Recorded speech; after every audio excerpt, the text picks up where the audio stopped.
Hello everyone, this is Professor Vinayak from JKB Education Group and IT Services. So आज के session में हम क्या करने वाले हैं, एडमिशन प्रोसेस को डिटेल में समझने वाले हैं.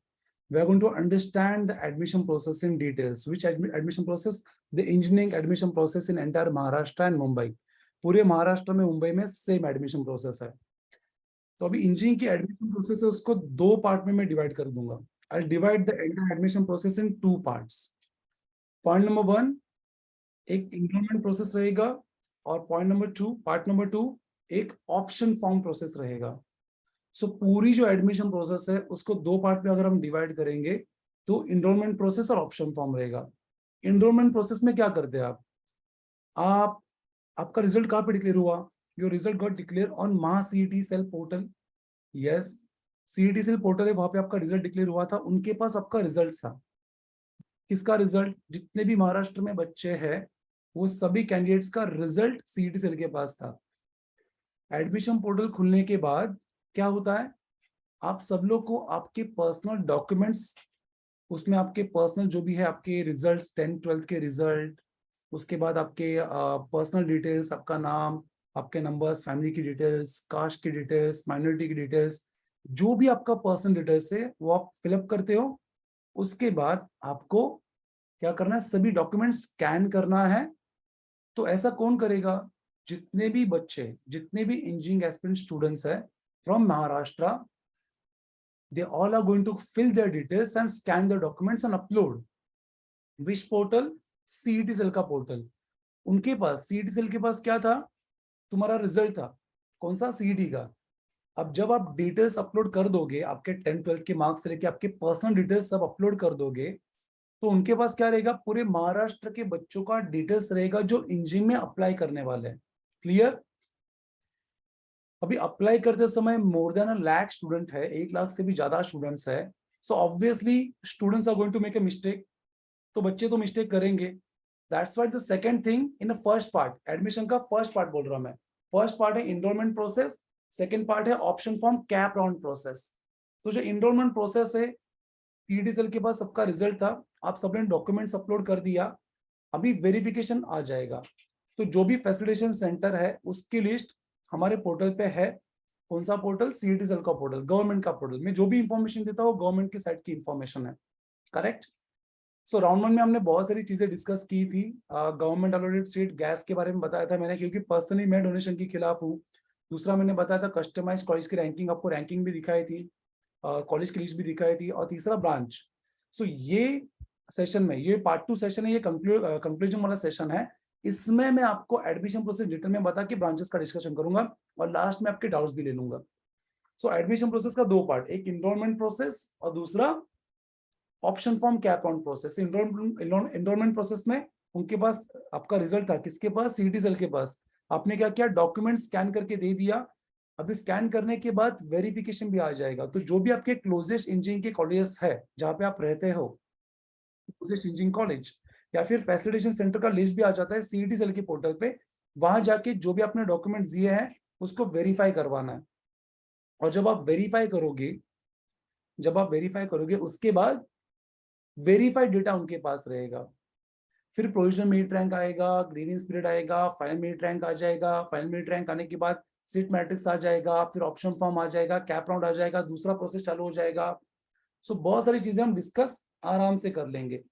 तो सबसे पहले यहाँ पे आ जाता है, एडमिशन प्रोसेस में आप जा रहे हो तो इंपॉर्टेंट फैक्टर्स कौन से हैं, ये राइट में मैं डिस्कस करने वाला हूँ. पहले तो एलिजिबिलिटी क्राइटेरिया हम देख चुके हैं कि 45% ओपन कैटेगरी के बच्चों को चाहिए. फिजिक्स मैथ्स कंपल्सरी है, केमिस्ट्री के बदले बायोलॉजी चलता है, आईटी चलता है. या 200 मार्क का bifocal vocational science computer science रहेगा तो उसको 100 कर दो और वो 300 में जोड़ दो. आपका टोटल 135 के ऊपर होना चाहिए ओपन कैटेगरी और 120 मार्क्स होना चाहिए रिजर्व कैटेगरी के लिए. जो भी आपने स्कोर किया है 12th में, अभी उसका कोई फायदा नहीं है. It is just to eligible to apply और to enroll in the admission process. जो भी आपको 12th में स्कोर है उसका अभी आगे फायदा नहीं है. आपका एडमिशन सिर्फ और सिर्फ सीईटी और जेडब्ल्यू के बेसिस पे होगा. आपको जेडब्ल्यू में पॉजिटिव स्कोर चाहिए और सीईटी में नॉन जीरो स्कोर चाहिए. आपको मतलब 1% रहेगा, आधा परसेंटाइल रहेगा तो भी आपका एडमिशन हो सकता है. तो 100% जो सीट्स रहता है हर कॉलेज में, अगर मैं विजय, सरदार पटेल और आईसीटी जैसे गवर्नमेंट कॉलेज की बात करूं तो वहां पे 100% गैस है, मैंने आपको बोला था। Gas means what? Government allotted seat. लेकिन वो 3 गवर्नमेंट कॉलेज छोड़ने के बाद जितने भी प्राइवेट कॉलेज है जो एडमिशन प्रोसेस के पोर्टल में आ रहे हैं, आपको वही एडमिशन लेना है जो एडमिशन प्रोसेस के पोर्टल में है। जितने भी कॉलेज एडमिशन प्रोसेस के पोर्टल में आ रहे हैं वहां पे 80% गैस है। Means what? 20% management quota her private college में रहता है, इसलिए आपको इंस्टीट्यूशनल राउंड के लिए बुला रहे हैं वो। एंड दे में आस्क यू फॉर डोनेशन। वो बात छोड़ के मैं सब बात करूंगा। क्लियर? Thank you. तो 80% कोटा प्राइवेट कॉलेज का किससे फिल होने वाला है? ऑनलाइन एडमिशन प्रोसेस से। तो वो 80% में 65% आपका सीईटी के बेसिस पे होगा और 15% आपका जेडब्ल्यू के बेसिस पे होगा। तो प्लीज आप अभी डाउट मत रखना कि मुझे जेडब्ल्यू में अच्छा स्कोर मिला है तो मुझे कौन सा सीट मिलेगा। आपको जेडब्ल्यू का सीट मिलेगा। अगर मुझे सीईटी में अच्छा स्कोर मिला, अगर स्टूडेंट ऐसा बोलता है तो उसको सीईटी का सीट मिलेगा। दोनों में अच्छा स्कोर मिला रहेगा तो whichever comes first that seat will be given to you. अगर दोनों में भी कम स्कोर है तो कॉलेज ऑफ ब्रांच थोड़ा कॉम्प्रोमाइज करना पड़ेगा, लेकिन एडमिशन पक्का मिलेगा। ये प्रोसेस बहुत ही अच्छे से डिजाइन की है और बहुत ही लेंथी प्रोसेस है, तो एडमिशन मिल जाता है। क्लियर? ऑलराइट। तो जो लोग कास्ट में रिजर्व कैटेगरी में आते हैं उनको क्या करना है? अपने कास्ट की वैलिडिटी, नॉन क्रिमिलियर और जो भी है वो रेडी करना है तहसील ऑफिस से, कलेक्टर ऑफिस से। और जिनकी इनकम 8 लाख से कम है और ओपन कैटेगरी में है उनके लिए ईडब्ल्यूएस का 10% कोटा है और 5% कोटा टीएफडब्ल्यूएस का सभी के लिए है। ऑब्वियसली महाराष्ट्र के डोमिसाइल रहेंगे तो वो 5% 10% का कोटा है, उसके भी रिलेटेड डॉक्यूमेंट्स आप लेके आइए क्योंकि काफी टाइम है एडमिशन प्रोसेस में। तो अभी मैं क्या करता हूँ, आपको एडमिशन प्रोसेस का पूरा पार्ट एक्सप्लेन कर ही देता हूँ अभी, है ना। Let's understand the admission process. देख लो यहाँ पे। यस, एआईसीटी यूजीसी के बारे में मैं राउंड वन में आपको बता चुका हूँ। यस, मैनेजमेंट कोटा 20% है और ये 80% ऑनलाइन एडमिशन प्रोसेस है। 5% टीएफडब्ल्यूएस, 10% ईडब्ल्यूएस है। तो ये कास्ट का बाइफर्गेशन है। अगर किसी कॉलेज में माइनॉरिटी है, let's say Sabu Siddique college जो भाईकाला में है वहाँ पे मुस्लिम माइनॉरिटी है। फादर अकमल कॉलेज जो बाशी में है, बैंड्रा में, वहाँ पे क्रिश्चियन माइनॉरिटी है। सो ये रिलीजियस माइनॉरिटी हो गए। पिल्लेज एसआईएस कॉलेज जहाँ पे साउथ इंडियन, तमिल और मलयालम माइनॉरिटी है।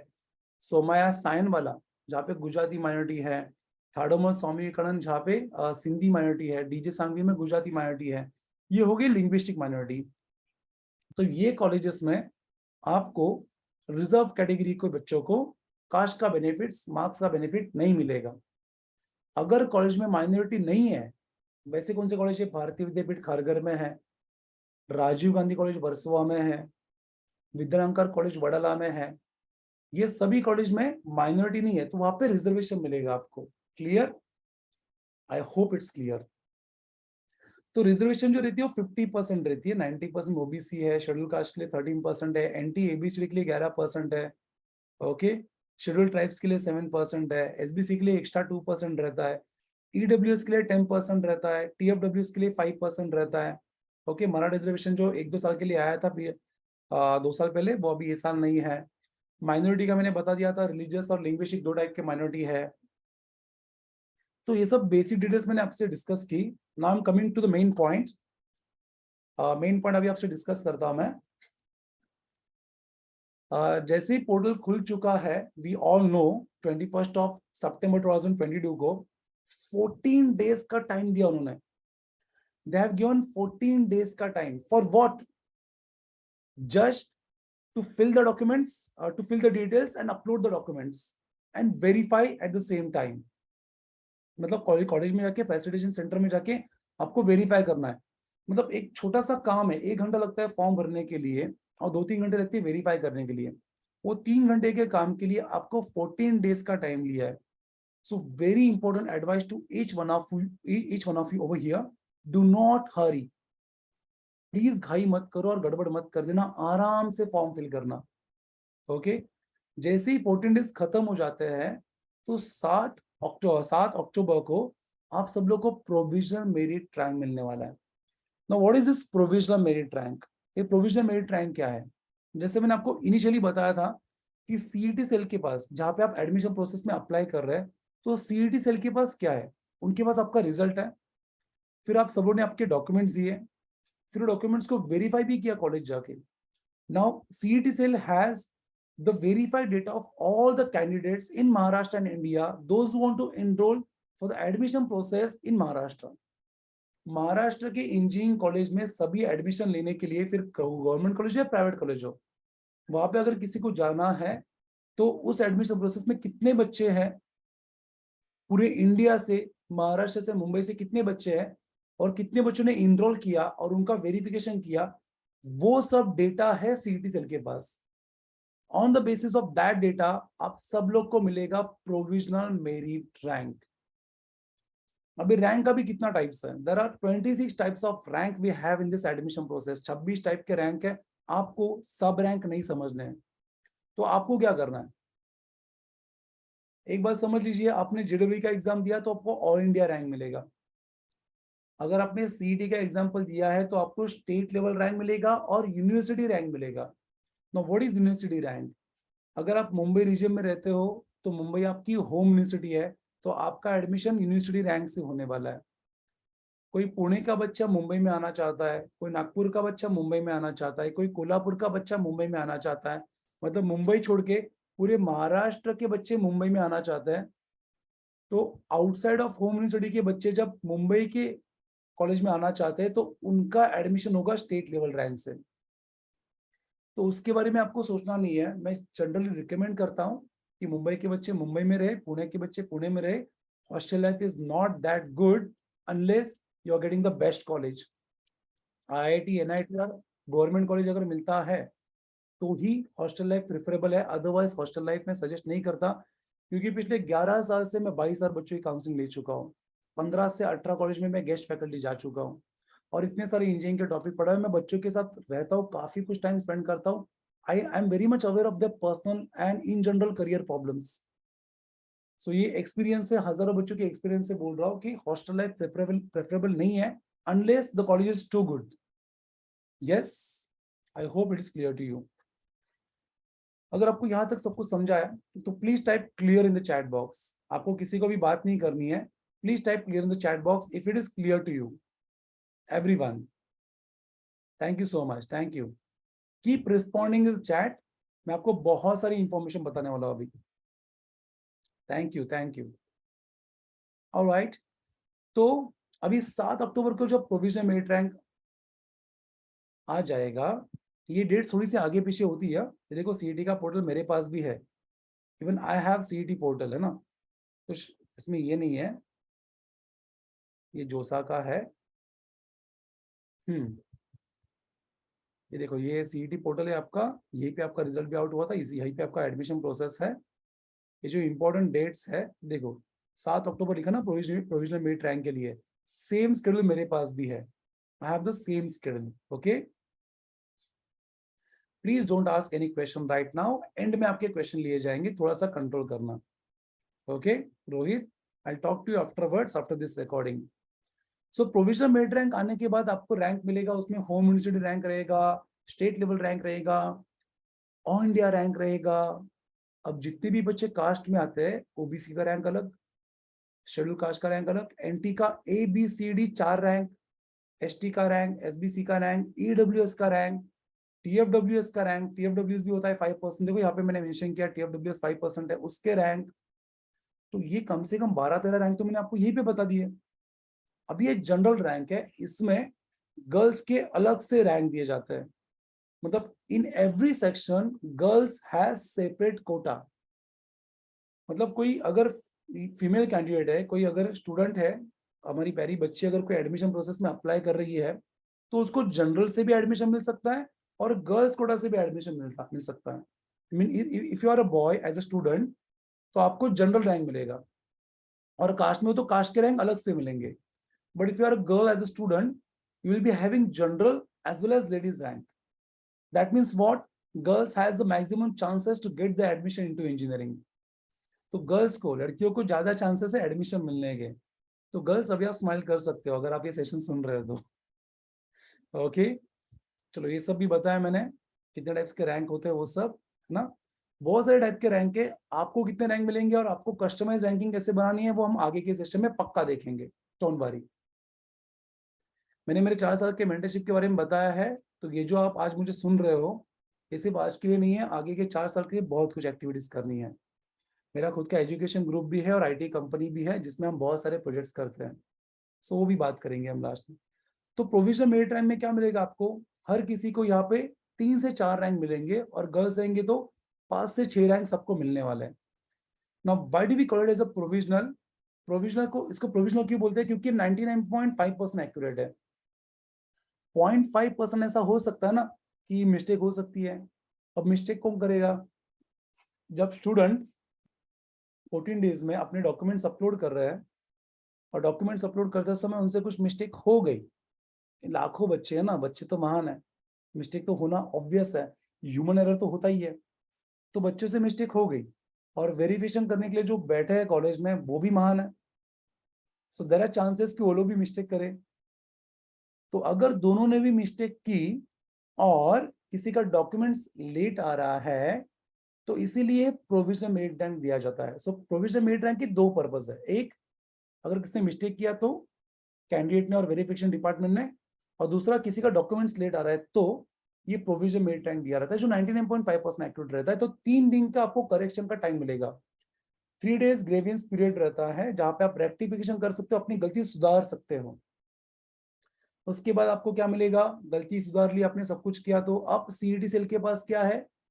Now CET cell has the 100% authentic rank.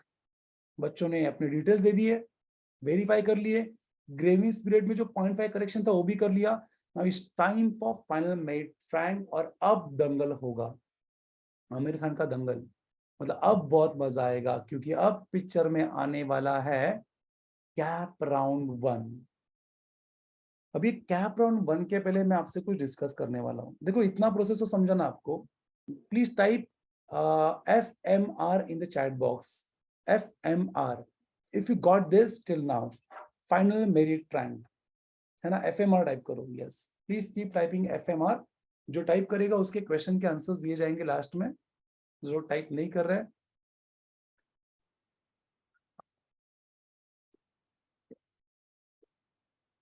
Thank you so much everyone for responding. काफी फास्ट रिस्पॉन्ड कर रहे हैं बच्चे, आई एम हैप्पी। सो ये एक फेज था एडमिशन प्रोसेस का, जिसमें इनरोलमेंट प्रोसेस होती है। देखो, इनरोलमेंट प्रोसेस, ये सब कुछ ऑनलाइन था, वेरिफिकेशन ऑफलाइन है। अब आएगा कैप राउंड 1, 2, 3। और कॉलेज कभी चालू हो रहा है? 1 नवंबर से। ओके, सो कैप राउंड 1 के पहले फिर से एक बार मैं आपको यहाँ लेके जाना चाहता हूँ। What are the important factors that one should consider while taking admission into engineering? तो इंपॉर्टेंट फैक्टर्स कौन से हैं? It is very very important to have a knowledge about the admission process. आपने 10th में, 12th में, CET में, JW में कितना स्कोर किया, उससे भी ज्यादा इंपॉर्टेंट है how you are handling this admission process, how you can tackle the important points. Admission process में जो अपने आप को स्ट्रांग रखता है और अच्छे से एडमिशन प्रोसेस हैंडल करता है ना, वो अच्छे से जाके परफॉर्म भी करता है। मैं आगे बात करूंगा उसके बारे में। तो इंजीनियरिंग की 25 ब्रांचेस है, और मैक्सिमम क्राउड जो इंडिया का, साउथ एशिया का है, इंडिया, महाराष्ट्र, मुंबई, पुणे का जो भी क्राउड है, हर किसी को कंप्यूटर ब्रांच चाहिए, कंप्यूटर साइंस ब्रांच चाहिए, बीटेक का डिफरेंस चाहिए। बहुत सारी क्वेश्चन है आपके, वो बाद में देख लूंगा मैं। But everyone is behind computer branch. Reason उसका मैंने राउंड वन में डिस्कस किया था कि बहुत ज्यादा स्कोप है। कितना स्कोप है? बिलियंस में मैंने एक्सप्लेन किया था उसको। तो एक बात समझ लीजिए, ये जितनी भी आईटी के कंप्यूटर के ब्रांचेस है ना, फ्यूचर में जब आप जॉब करोगे ना, तो आपको अलग अलग इंडस्ट्री को सर्विस देनी है। तो इन फ्यूचर हमें ऐसे इंजीनियर चाहिए जो मल्टीपल ब्रांचेस का नॉलेज रखे, ना कि किसी एक ब्रांच का। तो आप एडमिशन ले रहे हो तो सभी ब्रांच का नॉलेज आपको थोड़ा थोड़ा अभी होना चाहिए, इन फ्यूचर भी होना चाहिए। यस, तो ब्रांच है, किस ब्रांच में आप रहने वाले हो।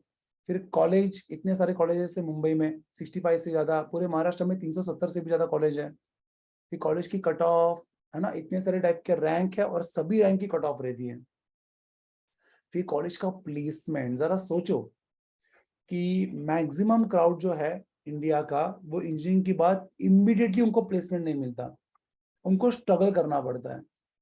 जस्ट इमेजिन अ स्टूडेंट जिसको इंजीनियरिंग के बाद प्लेसमेंट नहीं मिला है, और एक ऐसा स्टूडेंट जिसको 25 लाख का, 20 लाख का प्लेसमेंट मिला है। दोनों के लाइफ में कितना डिफरेंस रहेगा। तो ये सब सोच के एडमिशन प्रोसेस में आके 4 साल में आपको अच्छे से परफॉर्म करना है, सो that you can have a beautiful life. तो प्लेसमेंट बहुत जरूरी है। फिर कॉलेज का एनवायरनमेंट कैसा है, कैंपस कैसा है, लैब्स कैसी है, कॉलेज की फीस कितनी है। ये रेंज है फीस की, है ना, करीब करीब 1 लाख से 2 लाख के बीच में ही या उससे कम ही फीस रहती है हर साल, जो आपको पे करनी है, आपको ऑनलाइन एडमिशन प्रोसेस से एडमिशन मिला तो। फिर कॉलेज की लोकेशन भी बहुत मैटर करती है। मेरे प्रीवियस सेशन में मैंने बताया था ना कॉलेज के बारे में, देखो यहाँ पे मैं फिर से दिखाता हूँ। देखो, इतने सारे रीजन्स में मुंबई यूनिवर्सिटी आती है, राइट। ये सब रीजन, मतलब कोई सिंधुदुर्ग में है, रत्नागिरी में, रायगढ़ में, पालघर में, ठाणे में, नवी मुंबई, मुंबई सिटी, सबर्बन, ये सभी रीजन के बच्चे, मुंबई उनके लिए होम यूनिवर्सिटी है। और हमारे पास सभी कॉलेज की लिस्ट है। जैसे हमारा एम इंडिकेटर जो एप्लीकेशन मुंबई में काफी पॉपुलर है, मेरे फ्रेंड का ही है, सचिन टेके, ही इज माय फ्रेंड। तो मैंने उसकी पूरी जर्नी देखी है स्टार्टअप की, कि कैसे एक tech startup multi million dollars में हो गया और करोड़ों लोगों को उसकी हेल्प हो गई। और ये ऐप अभी भी रोज लाखों लोग यूज करते हैं। तो वो एम इंडिकेटर की तरह ही मैंने क्या किया, कॉलेज को अच्छे से अलाइन किया है रेलवे स्टेशन के मैप से। अगर आप वेस्टर्न लाइन में जाएंगे तो देखो, विले पार्ले हो, सेंटा क्रूज हो, वर्सोवा हो, यहाँ पे कॉलेजेस को मैंने मैप किया है ना, लोकेशन वाइज। अगर आप सेंट्रल लाइन में जाएंगे तो सेंट्रल लाइन में माटुंगा में विजडीआई है ना, सायन में केजे सोमया है, यस, ठाणे में केसी कॉलेज है। ये सब मैंने मैप किए हैं। आप ध्यान से देखेंगे ना यहाँ पे, तो कॉलेज को मैंने स्टेशन के हिसाब से मैप किया है। जैसे ये केजे सोमया सायन है, उसमें माइनॉरिटी कौन सी है, ब्रांचेस कितने हैं, फीस क्या है, ये सब इंफॉर्मेशन मैंने दी है। वही अगर आप वेस्टर्न लाइन पे जाओगे, if you get into the western line, sorry western नहीं, हार्बर लाइन, वेस्टर्न लाइन तो हो गया। तो हार्बर लाइन, वाडला में विद्यालंकार है, चेंबूर में स्वामी विवेकानंद बड़ा प्यारा कॉलेज है, वाशी में पादरागनल है, फिर नेहरू में तिरना कॉलेज, एसआईएस कॉलेज है, खारगर में भारतीय विद्यापीठ कॉलेज है, पनवेल में पिल्लेस कॉलेज है। सो देखो ना, कॉलेज का नाम, उसका कोड, उसकी माइनॉरिटी, ब्रांचेस, फीस, ये सब मैंने इंफॉर्मेशन दे दी है, जो आगे के राउंड में आपसे डिस्कस की जाएगी।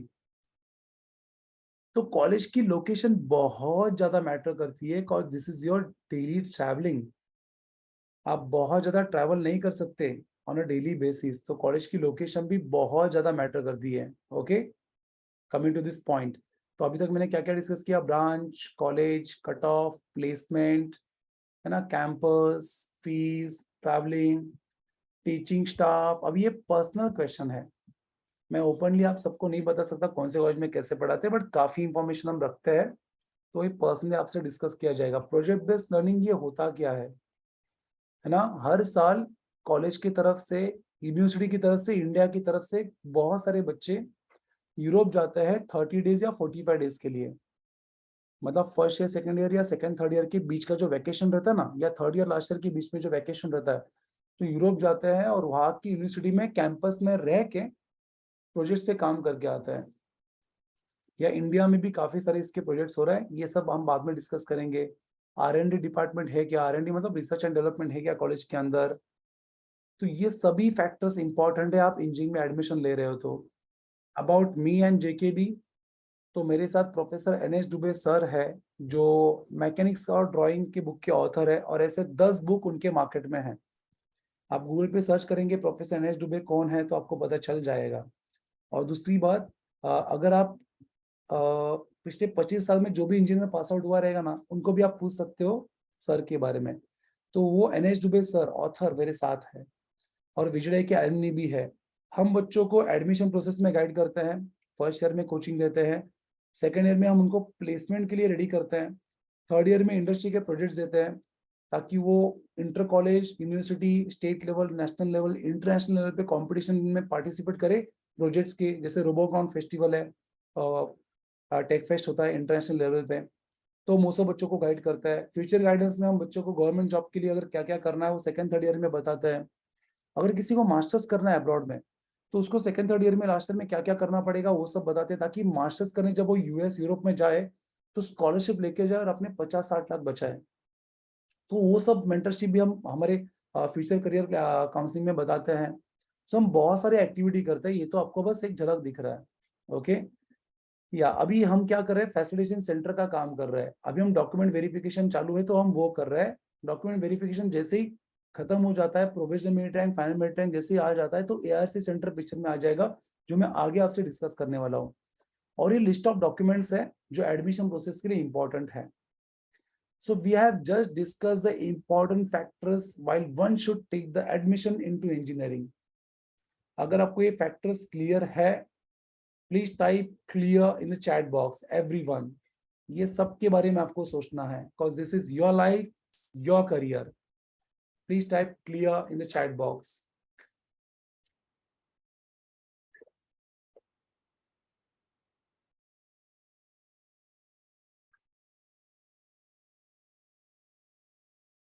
Thank you everyone. Till now, what all I have discussed, round 1 का हमने क्विक रिवीजन किया था, क्या क्या डिस्कस किया था वो, ये राउंड 2 है, कंक्लूजन राउंड।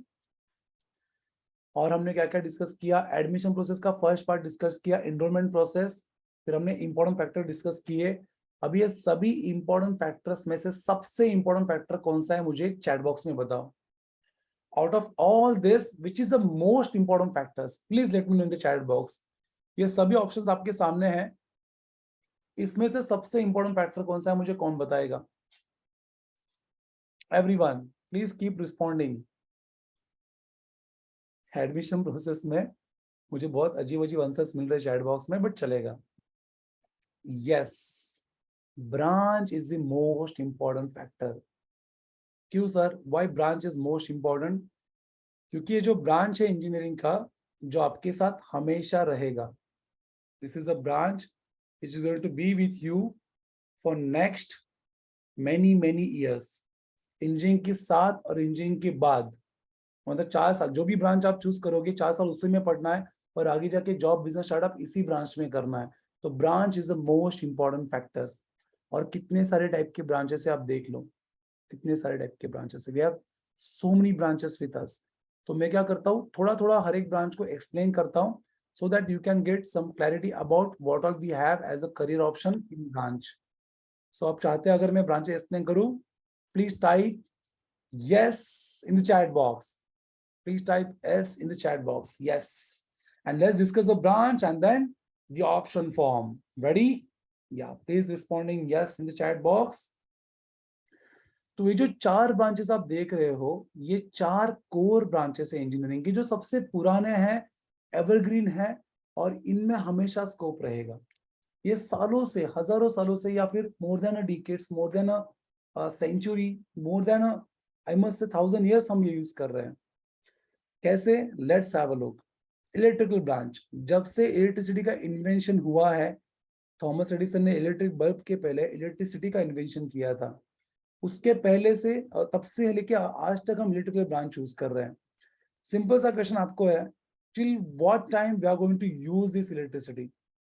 हम ये इलेक्ट्रिसिटी कब तक यूज करने वाले हैं? जब तक ह्यूमन रेस ये प्लेनेट पे रहेगी, तब तक हम ये इलेक्ट्रिकल ब्रांच यूज करेंगे, करेक्ट? सो फ्यूचर में इलेक्ट्रिक कार्स भी आ रहे हैं।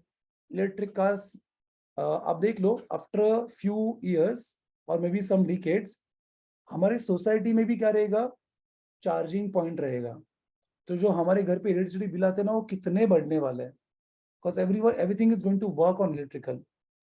तो इलेक्ट्रिकल ब्रांच एवरग्रीन है, इसमें स्कोप था, है और आगे हमेशा रहेगा। इलेक्ट्रिकल ब्रांच के अंदर क्या क्या कंटेंट है? इसके अंदर जनरेटर्स है, मोटर्स है, ट्रांसफॉर्मर्स है, ट्रांसमिशन लाइंस है, पावर स्टेशंस है, और इलेक्ट्रिसिटी जनरेट करने वाले प्लांट्स, यहाँ पे ये सब आपको इक्विपमेंट्स मिलेंगे। तो ये सब कंटेंट है इलेक्ट्रिकल इंजीनियरिंग का। अगर मैं सिंपल सा आपको एग्जांपल दूं, if I have to give you a simple example, तो जो हमारा न्यूक्लियर पावर प्लांट है, the closest nuclear power plant in Mumbai and Pune, which is at Tarapur. Tarapur में न्यूक्लियर पावर प्लांट है, वहां पे न्यूक्लियर रिएक्शन करके सेवरल थाउजेंड डिग्री सेल्सियस पे जो स्टीम जनरेट करते हैं हाई प्रेशर, तो बड़े बड़े मैग्नेट्स रहते हैं, हाई टर्बाइंस के अंदर बड़े बड़े मैग्नेट्स, वो हाई प्रेशर स्टीम से न्यूक्लियर पावर जनरेट करती है ना, हीट, वो हीट से जो मैग्नेट्स रहेंगे, वो मैग्नेट्स का फ्लक्स कट किया जाता है, और फ्लक्स कट किया तो फैराडे ने जो बोला था ईएमएफ इंड्यूस होगा और E is equal to minus N D phi by D T के फॉर्मूला से इलेक्ट्रिसिटी प्रोड्यूस होगा। तो न्यूक्लियर पावर प्लांट हो, हमारा हाइड्रो हो, सोलार हो, विंड मिल हो, इंडिया में मोस्ट प्रोबेबली कोल से इलेक्ट्रिसिटी जनरेट करते हैं हम लोग। तो ये सब रिसोर्सेस है इलेक्ट्रिसिटी जनरेट करने के, करेक्ट। तो ये सब कंटेंट इसके अंदर रहेगा। अब मैं आपको एक सिंपल सा क्वेश्चन पूछता हूँ, जो सबसे बड़ा कंप्यूटर था जो चार्ल्स बैबेज ने बनाया था, he had invented the computer, उसकी साइज बहुत बड़ी थी।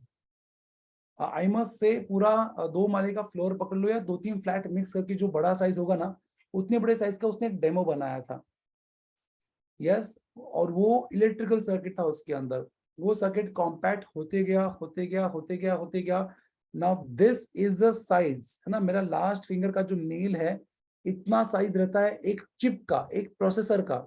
और एक चिप के अंदर मिलियंस ऑफ ट्रांजिस्टर्स रहते हैं, millions of resistors, transistors, diodes, वो सब रहते हैं, रेक्टिफायर्स, वो सब रहते हैं।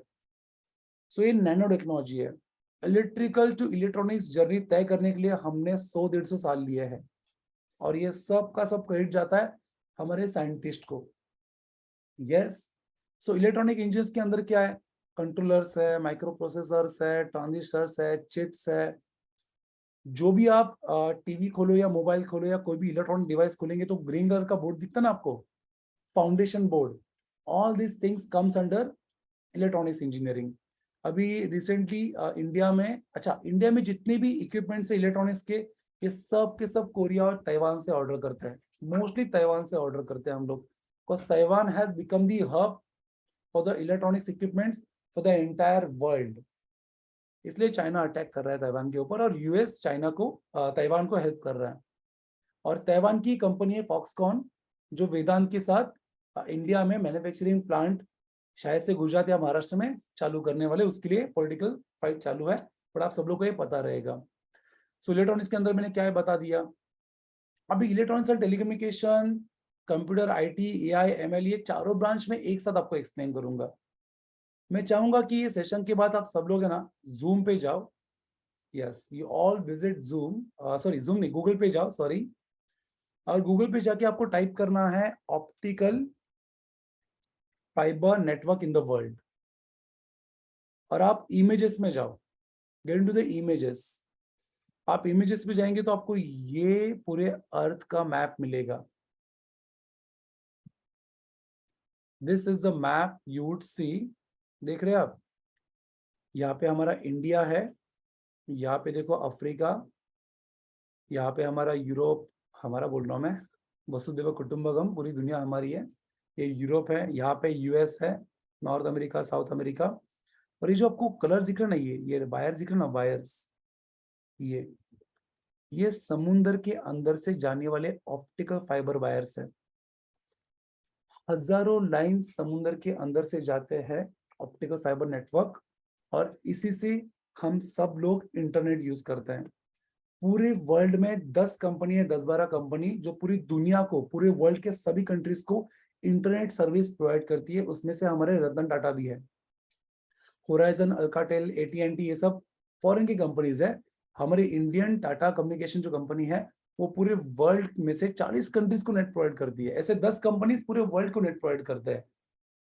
कैसे प्रोवाइड करते हैं टाटा, क्योंकि टाटा के भी बहुत सारे ऑप्टिकल फाइबर्स है, और ये सब उन्होंने तब इन्वेस्ट किया था टाइम, क्योंकि वो उनको पता था कि फ्यूचर में इंटरनेट ही रहने वाला है। Yes, a visionary businessman, all this companies. तो मैं आपको सिंपल सा क्वेश्चन पूछूंगा, आप सब लोग कहाँ रहते हैं, ये इंडिया में, ये महाराष्ट्र में रहते हैं, है ना, और ये मुंबई का, देखो मुंबई में काफी सारे ऑप्टिकल फाइबर के पोर्ट्स दिख रहे हैं ना आपको। सो आप सबके पास जीमेल का अकाउंट है। जब आप आईडी पासवर्ड डालते हो तो क्या होता है, आपका अकाउंट आपके सामने आता है। So if someone is staying in Mumbai और पुणे, अगर वो अपना आईडी पासवर्ड डालेगा, लेट्स से मेरा जीमेल आईडी ये है और मेरा पासवर्ड ये है, और एंटर मार दिया, तो वो जो आपका डिटेल्स जो आपके सामने आते हैं ना, वो कहाँ से आते हैं, वो यूएस में, न्यूयॉर्क में जो सर्वर रहेगा ना जीमेल का, वहां से आते हैं। कैसे आते हैं, लेट्स से आप मुंबई में रहते हो, आपने आईडी पासवर्ड डाल दिया, तो आपका सिग्नल यहाँ से समुद्र के अंदर से ये सिग्नल जाएगा यहाँ पे, साउथ अफ्रीका, केप टाउन। यहाँ से ये सिग्नल जाएगा अटलांटिक ओशियन से लंदन, और यहाँ से सिग्नल जाएगा नॉर्थ अटलांटिक से न्यूयॉर्क। न्यूयॉर्क में जीमेल के सर्वर है, 200 करोड़ यूजर्स है। वो 200 करोड़ यूजर्स में से मेरा आईडी ढूंढेगा in a fraction of second, फिर मेरा पासवर्ड मैच करेगा, और वहां से पूरा सिग्नल फिर न्यूयॉर्क से लंदन, लंदन से, ये भी एक रूट है। ओके, ये रूट से आ सकता है, ये नीचे के रूट से आ सकता है, ये रूट से ऐसा करके सऊदी के जो रूट है यहाँ से पूरा होके मुंबई में आएगा, और मेरे सामने मेरा डिटेल्स खुल जाएगा। All this things are happening in a fraction of second with the speed of light. अगर मैं बच्चों को क्वेश्चन पूछूं, बच्चों स्पीड ऑफ लाइट क्या है, तो बच्चे बोलेंगे 3 × 10⁸ मीटर पर सेकेंड। ये इन जनरल हो गया। अगर पेरेंट्स को समझना है तो स्पीड ऑफ लाइट वो है कि 1 सेकेंड में पूरे अर्थ को, पूरे पृथ्वी को 1 सेकेंड में 6.5 बार राउंड मारेगी लाइट। ये स्पीड है लाइट का 1 सेकेंड में। तो जो ऑप्टिकल फाइबर नेटवर्क है ना, जो पूरे दुनिया में है, ये ऑप्टिकल फाइबर नेटवर्क, ये इसके अंदर से लाइट ही जाता ना, तो स्पीड ऑफ लाइट से तेरा सिग्नल जीमेल के सर्वर पे जा रहा है, और वहां से तेरा डेटा ऑथेंटिकेट करके, तेरा ईमेल आईडी पासवर्ड चेक करके तेरी डिटेल्स वहां से स्पीड ऑफ लाइट से लेके आ रहा है। And everything is happening, all this things are happening because of the optical fibre network in the world. So bottom line यही है कि यहाँ से इंटरनेट का, टेलीकम्युनिकेशन इंडस्ट्री का जन्म हुआ। और ये जो रूट है ना, रूट, ऑप्टिकल फाइबर के रूट, इसको नेटवर्किंग बोलते हैं। और रूट के एंड में सर्वर्स रहेंगे, और ये सबको यूज करने के लिए हमारे पास क्या चाहिए, सॉफ्टवेयर चाहिए। वहां से कॉम्स आईटी भी इवोल्यूशन हो गया, कंप्यूटर आईटी इवोल्यूशन हो गया। करेक्ट। अगर मैं सिंपल सा एग्जांपल आपको दूं, और एक एग्जांपल, अगर आप एटीएम मशीन में जाते हो, if you get into ATM machine, तो जो सामने आपके स्क्रीन है ना, that is a hardware display, right. लेकिन जो आपको स्क्रीन दिख रही है ना, वो ऑपरेटिंग सिस्टम का आउटपुट है। एक ऑपरेटिंग सिस्टम, आप जो फोन यूज करते हो, फिर वो iOS हो, है ना, अपना एप्पल का iOS हो, या फिर एंड्रॉयड हो, यस एंड्रॉयड का फोन हो, या फिर मैकबुक का मैक OS हो, ये देखो ये मेरा मैकबुक है, यस, या विंडोज हो, ये जो भी ऑपरेटिंग सिस्टम है। Give me the example of any programming language in the chat box. मुझे प्रोग्रामिंग लैंग्वेज बता दो चैट बॉक्स में, कोई भी जो आपको पता रहेगा, any programming language. Let me know in the chat box any programming language, just Python, C++, Java, yes, इतने सारे लैंग्वेज आपको पता रहेगा, है ना, बहुत सारे हैं। इसी लैंग्वेज का अगर मैं 1 करोड़ लाइन का प्रोग्राम लिखूं, तो ऑपरेटिंग सिस्टम बनेगा। क्या बनेगा? Operating system. वो ऑपरेटिंग सिस्टम जो आप अपने मोबाइल पे या लैपटॉप पे यूज करते हो। वही प्रोग्रामिंग लैंग्वेज का अगर आप 30-40 हजार का, 50,000 का, 1 लाख का अगर एक प्रोग्राम बनाओगे, तो उससे एप्लीकेशन बनेंगे। कौन से application? WhatsApp, M indicator, book my show, Paytm, वो सब एप्लीकेशन बनेंगे। यस। तो यहाँ से आईटी और कॉम्स का ज्यादा जन्म हुआ। देखो आप अभी भी वॉशिंग मशीन देखोगे या एसी देखोगे, तो उसके अंदर प्रोसेसर है, कंट्रोलर है, और कंट्रोलर की एम्बेडेड प्रोग्रामिंग की जाती है, मशीन की प्रोग्रामिंग। लेकिन आगे जाके डिस्प्ले आ गए, डिस्प्ले में इवोल्यूशन हो गया। ये सब 25 साल में हुआ है, राइट। लास्ट 25-40 साल में हुआ है ना। तो डिस्प्ले में इवोल्यूशन हो गया, और सब कुछ प्रोग्राम से होने लगा, हार्डवेयर को प्रोग्राम से मैनिपुलेट करना चालू हो गया। एंड वहां से इवोल्यूशन हो गया ओएस का, एप्लीकेशन का, और प्रोग्रामिंग लैंग्वेज का, और आईटी का। सो इन फ्यूचर अभी डेटा का स्कोप चल रहा है। डेटा इन द सेंस, अभी आईटी को भी टेक ओवर कर रहा है डेटा साइंस। तो डेटा साइंस क्या है, उसकी भी मैं बात करूंगा। सो आपको इतना समझाना, तो ईएचईसी में क्या है, 90% इलेक्ट्रॉनिक्स है, 10% टेलीकम्युनिकेशन के सब्जेक्ट है। कंप्यूटर साइंस और कंप्यूटर इंजीनियरिंग में कोई फर्क नहीं है। अगर कोई बोलता रहेगा फर्क है, तो उनसे दूर भागो। मैं खुद इंडस्ट्री में काम करता हूँ, इंडस्ट्री के प्रोजेक्ट्स करता हूँ। I am a working professional as well as a professor for engineering students. तो इंजीनियरिंग, कंप्यूटर साइंस और कंप्यूटर इंजीनियरिंग में कोई फर्क नहीं है। कंप्यूटर साइंस के अंदर 50 से 60% सिलेबस इलेक्ट्रॉनिक्स का है, और 40% आईटी का, सॉफ्टवेयर का रहेगा। आईटी ब्रांच में ज्यादा फोकस सॉफ्टवेयर पे किया जाता है, इसलिए 30-40% इलेक्ट्रॉनिक्स रहेगा, और 60-70% सॉफ्टवेयर रहेगा।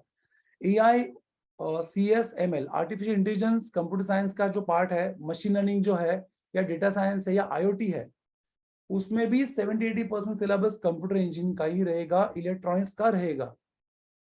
ओके। सो ये सब उसी ब्रांच में आता है। अभी मैं सिंपल सा एग्जांपल देता हूँ आपको डेटा साइंस समझने के लिए, आर्टिफिशियल इंटेलिजेंस, मशीन लर्निंग समझने के लिए। One of my student is working in some X company. चलो मैं आपको एरिक्सन नाम लेता हूँ, मैं एरिक्सन कंपनी है जो भारतीय एक्सा एयरटेल है ना, भारतीय एयरटेल, उसका 5G का डिप्लॉयमेंट का काम उन्होंने हाथ में लिया है। तो जियो का या एयरटेल का या वोडाफोन आइडिया जो कॉम्बिनेशन में उनका 4G नेटवर्क पूरी इंडिया में है और हर कोई अभी 5G डिप्लॉय करने वाला है। तो 5G का जो टावर है वो मुझे कहाँ लगाना है, कौन से रीजन में मुझे कितनी चैनल्स देने हैं, कितनी रेंज प्रोवाइड करनी है।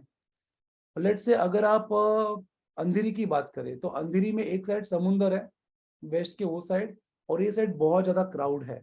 तो मुझे टावर की सेटिंग कैसी करनी है, कहाँ पे ज्यादा चैनल्स देने हैं, कहाँ पे ज्यादा रेंज देनी है, कहाँ पे नंबर ऑफ यूजर ज्यादा रहेंगे वो पता करना है, कहाँ पे कम रहेंगे। तो मैं क्या करूंगा, मेरी हजारों बच्चों की टीम रखूंगा जो डेटा साइंस का काम कर रहा है, डेटा एनालिटिक्स का काम कर रहा है। वो क्या करेंगे, उनको डेटा मिलेगा, वो डेटा को लेके आई विल डिसाइड पूरे इंडिया में, सभी स्टेट्स में, सभी डिस्ट्रिक्ट्स में, सभी सब रीजन्स में, सभी छोटे छोटे एरियाज में मुझे कितने टावर्स लगेंगे 5G के, उसमें कितना पॉपुलेशन है, उसमें कितने चैनल्स देने हैं, उसमें कितना नेटवर्क सेट करना है, वो नेटवर्क का वो टावर जब बिल्डिंग के ऊपर सेट करते हैं तो उसका डायरेक्शन भी कैसे देना है, ये सब मुझे 4G के डेटा से पता चलेगा। तो आगे जाके सॉफ्टवेयर तो है, इलेक्ट्रॉनिक्स अपनी जगह पे है, इलेक्ट्रिकल अपनी जगह पे है, लेकिन डेटा का इतना सारा रिक्वायरमेंट लेके मैं प्रेडिक्शन कर रहा हूँ कि सही जगह पे मैं कैसे 5G का टावर सेट करूंगा। दैट्स कॉल्ड बिजनेस एनालिटिक्स और data analytics. Okay, data science. तो ऐसा डेटा सभी फील्ड में यूज होने वाला है। पेटीएम अपना डेटा यूज करता है कस्टमर को अट्रैक्ट करने के लिए, मॉल्स यूज करते हैं, ये मूवीज वाले जो मूवीज रिलीज करती है वो डेटा यूज करते हैं, हर कोई डेटा यूज करता है। जो डेटा को लेके प्रेडिक्ट करना कि आगे की स्ट्रेटेजी क्या रहेगी, that is what the data analyst does the work. अगर आपको ये थोड़ा बहुत समझा, please give me smile in the chat box. अगर आपको ये थोड़ा बहुत क्लियर हो गया तो please give me smile in the chat box. बहुत कोशिश कर रहा हूं मैं आपको समझाने के लिए। I want every one to respond in the chat box. Shaurya ने स्माइल लिख दिया, स्माइल करना था बच्चा। Thank you, thank you, thank you, thank you. चलो आगे बढ़ते हैं। तो बायोमेडिकल इंजीनियरिंग में क्या रहेगा, बायोमेडिकल का पप्पा कौन, इलेक्ट्रॉनिक्स। देखो ना, ये पप्पा है, पप्पा से ये सब ब्रांच का जन्म हुआ है।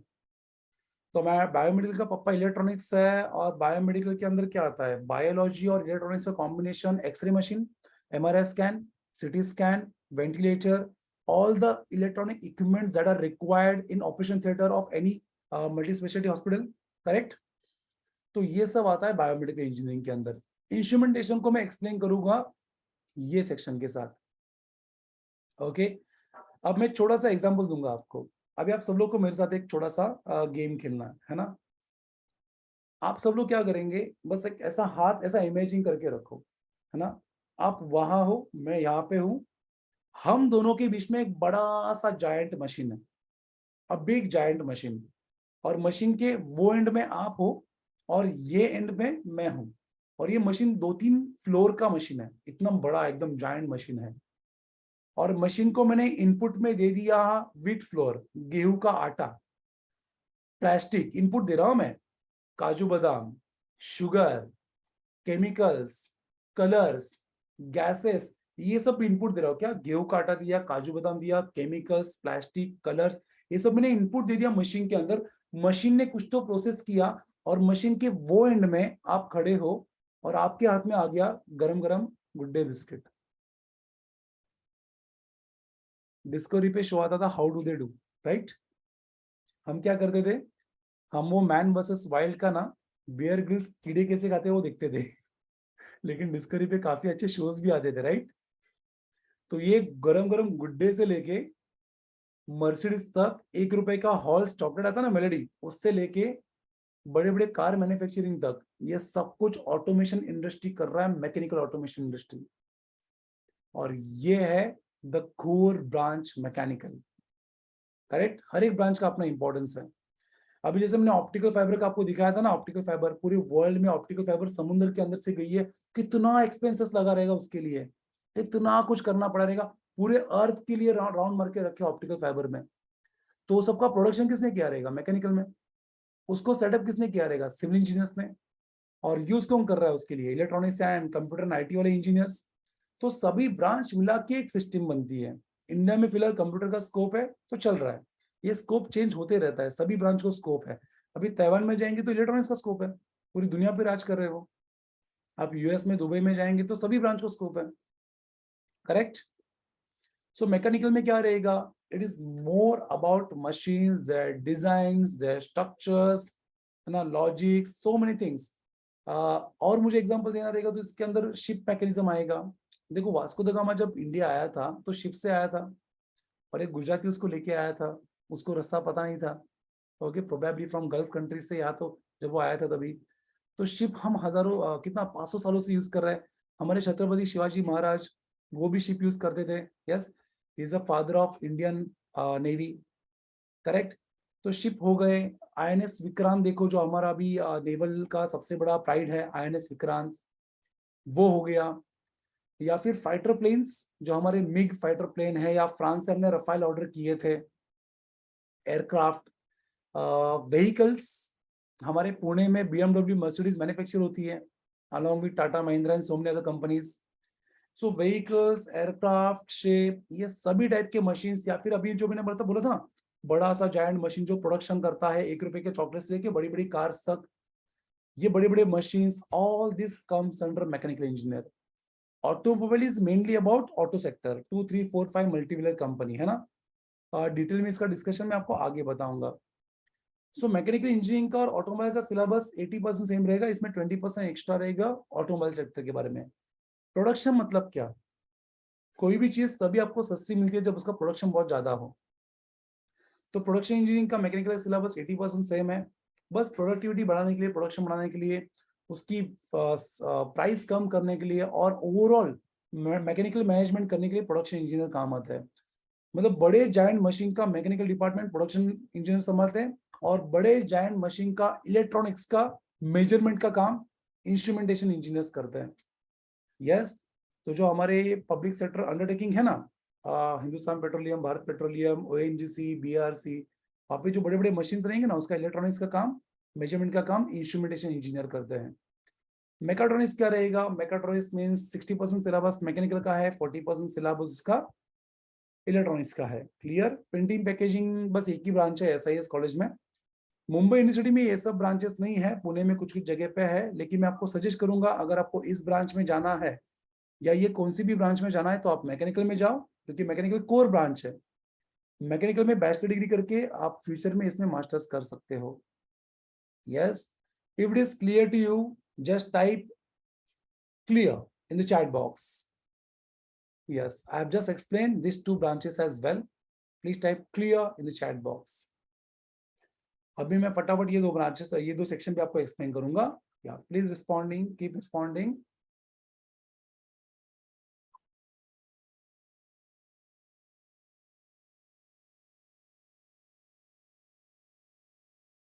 All right, thank you so much, thank you. अब मैं बात करता हूँ सिविल इंजीनियरिंग की। बहुत सारे बच्चे इस ब्रांच में जा नहीं रहे पूरे इंडिया के, उनको लगता है इसमें स्कोप कम है ना, बहुत कम स्कोप है। बट एक बात समझ लो, ये कोर है, एवरग्रीन है, गवर्नमेंट के सबसे ज्यादा जॉब सिविल इंजीनियरिंग में है। फिर यूपीएससी हो हमारा सेंट्रल गवर्नमेंट का, या एमपीएससी हो स्टेट गवर्नमेंट का। आप सोच लो 40 साल पहले दुबई क्या था, it was just desert land, right. बस कैमल से डेजर्ट लैंड था, ज्यादा कुछ नहीं था। South Asian workers, South Asia के जितने भी वर्कर्स है, स्पेशली इंडियंस, और जापानीज, जर्मन, चाइना, यूएस का टेक्नोलॉजी, है ना, वो यूज करके दुबई पूरे वर्ल्ड का सबसे प्रीमियम स्पॉट बन चुका है in terms of development and the infrastructure. फिर वो पाम ट्री हो वहां का, मैनमेड आइलैंड हो, बुर्ज खलीफा हो, या और कुछ हो।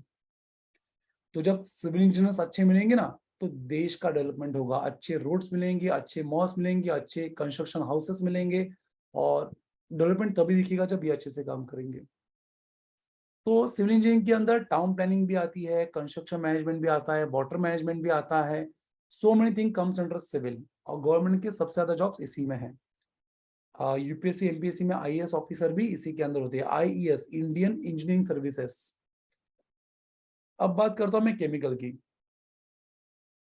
If I am talking about chemical engineering, तो समझ लो कि जहाँ पे फिजिकल प्रोडक्ट है वहां पे केमिकल है, कपड़े के अंदर केमिकल है, टेक्सटाइल इंजीनियरिंग।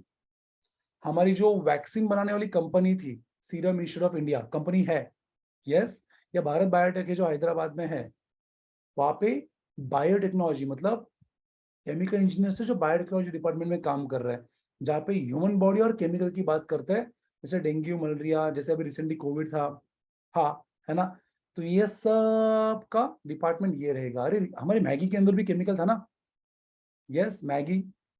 सो बॉटम लाइन ये है कि जहाँ पे भी फिजिकल प्रोडक्ट है, फिर वो पेंट्स हो, प्लास्टिक हो, फार्मास्यूटिकल हो, पेट्रोकेमिकल हो, ये सभी ब्रांचेस का बेस्ट कॉलेज पूरे एशिया का आईसीटी है, इंस्टीट्यूट ऑफ केमिकल टेक्नोलॉजी में। इंडिया ने एशिया बोल दिया, ओके।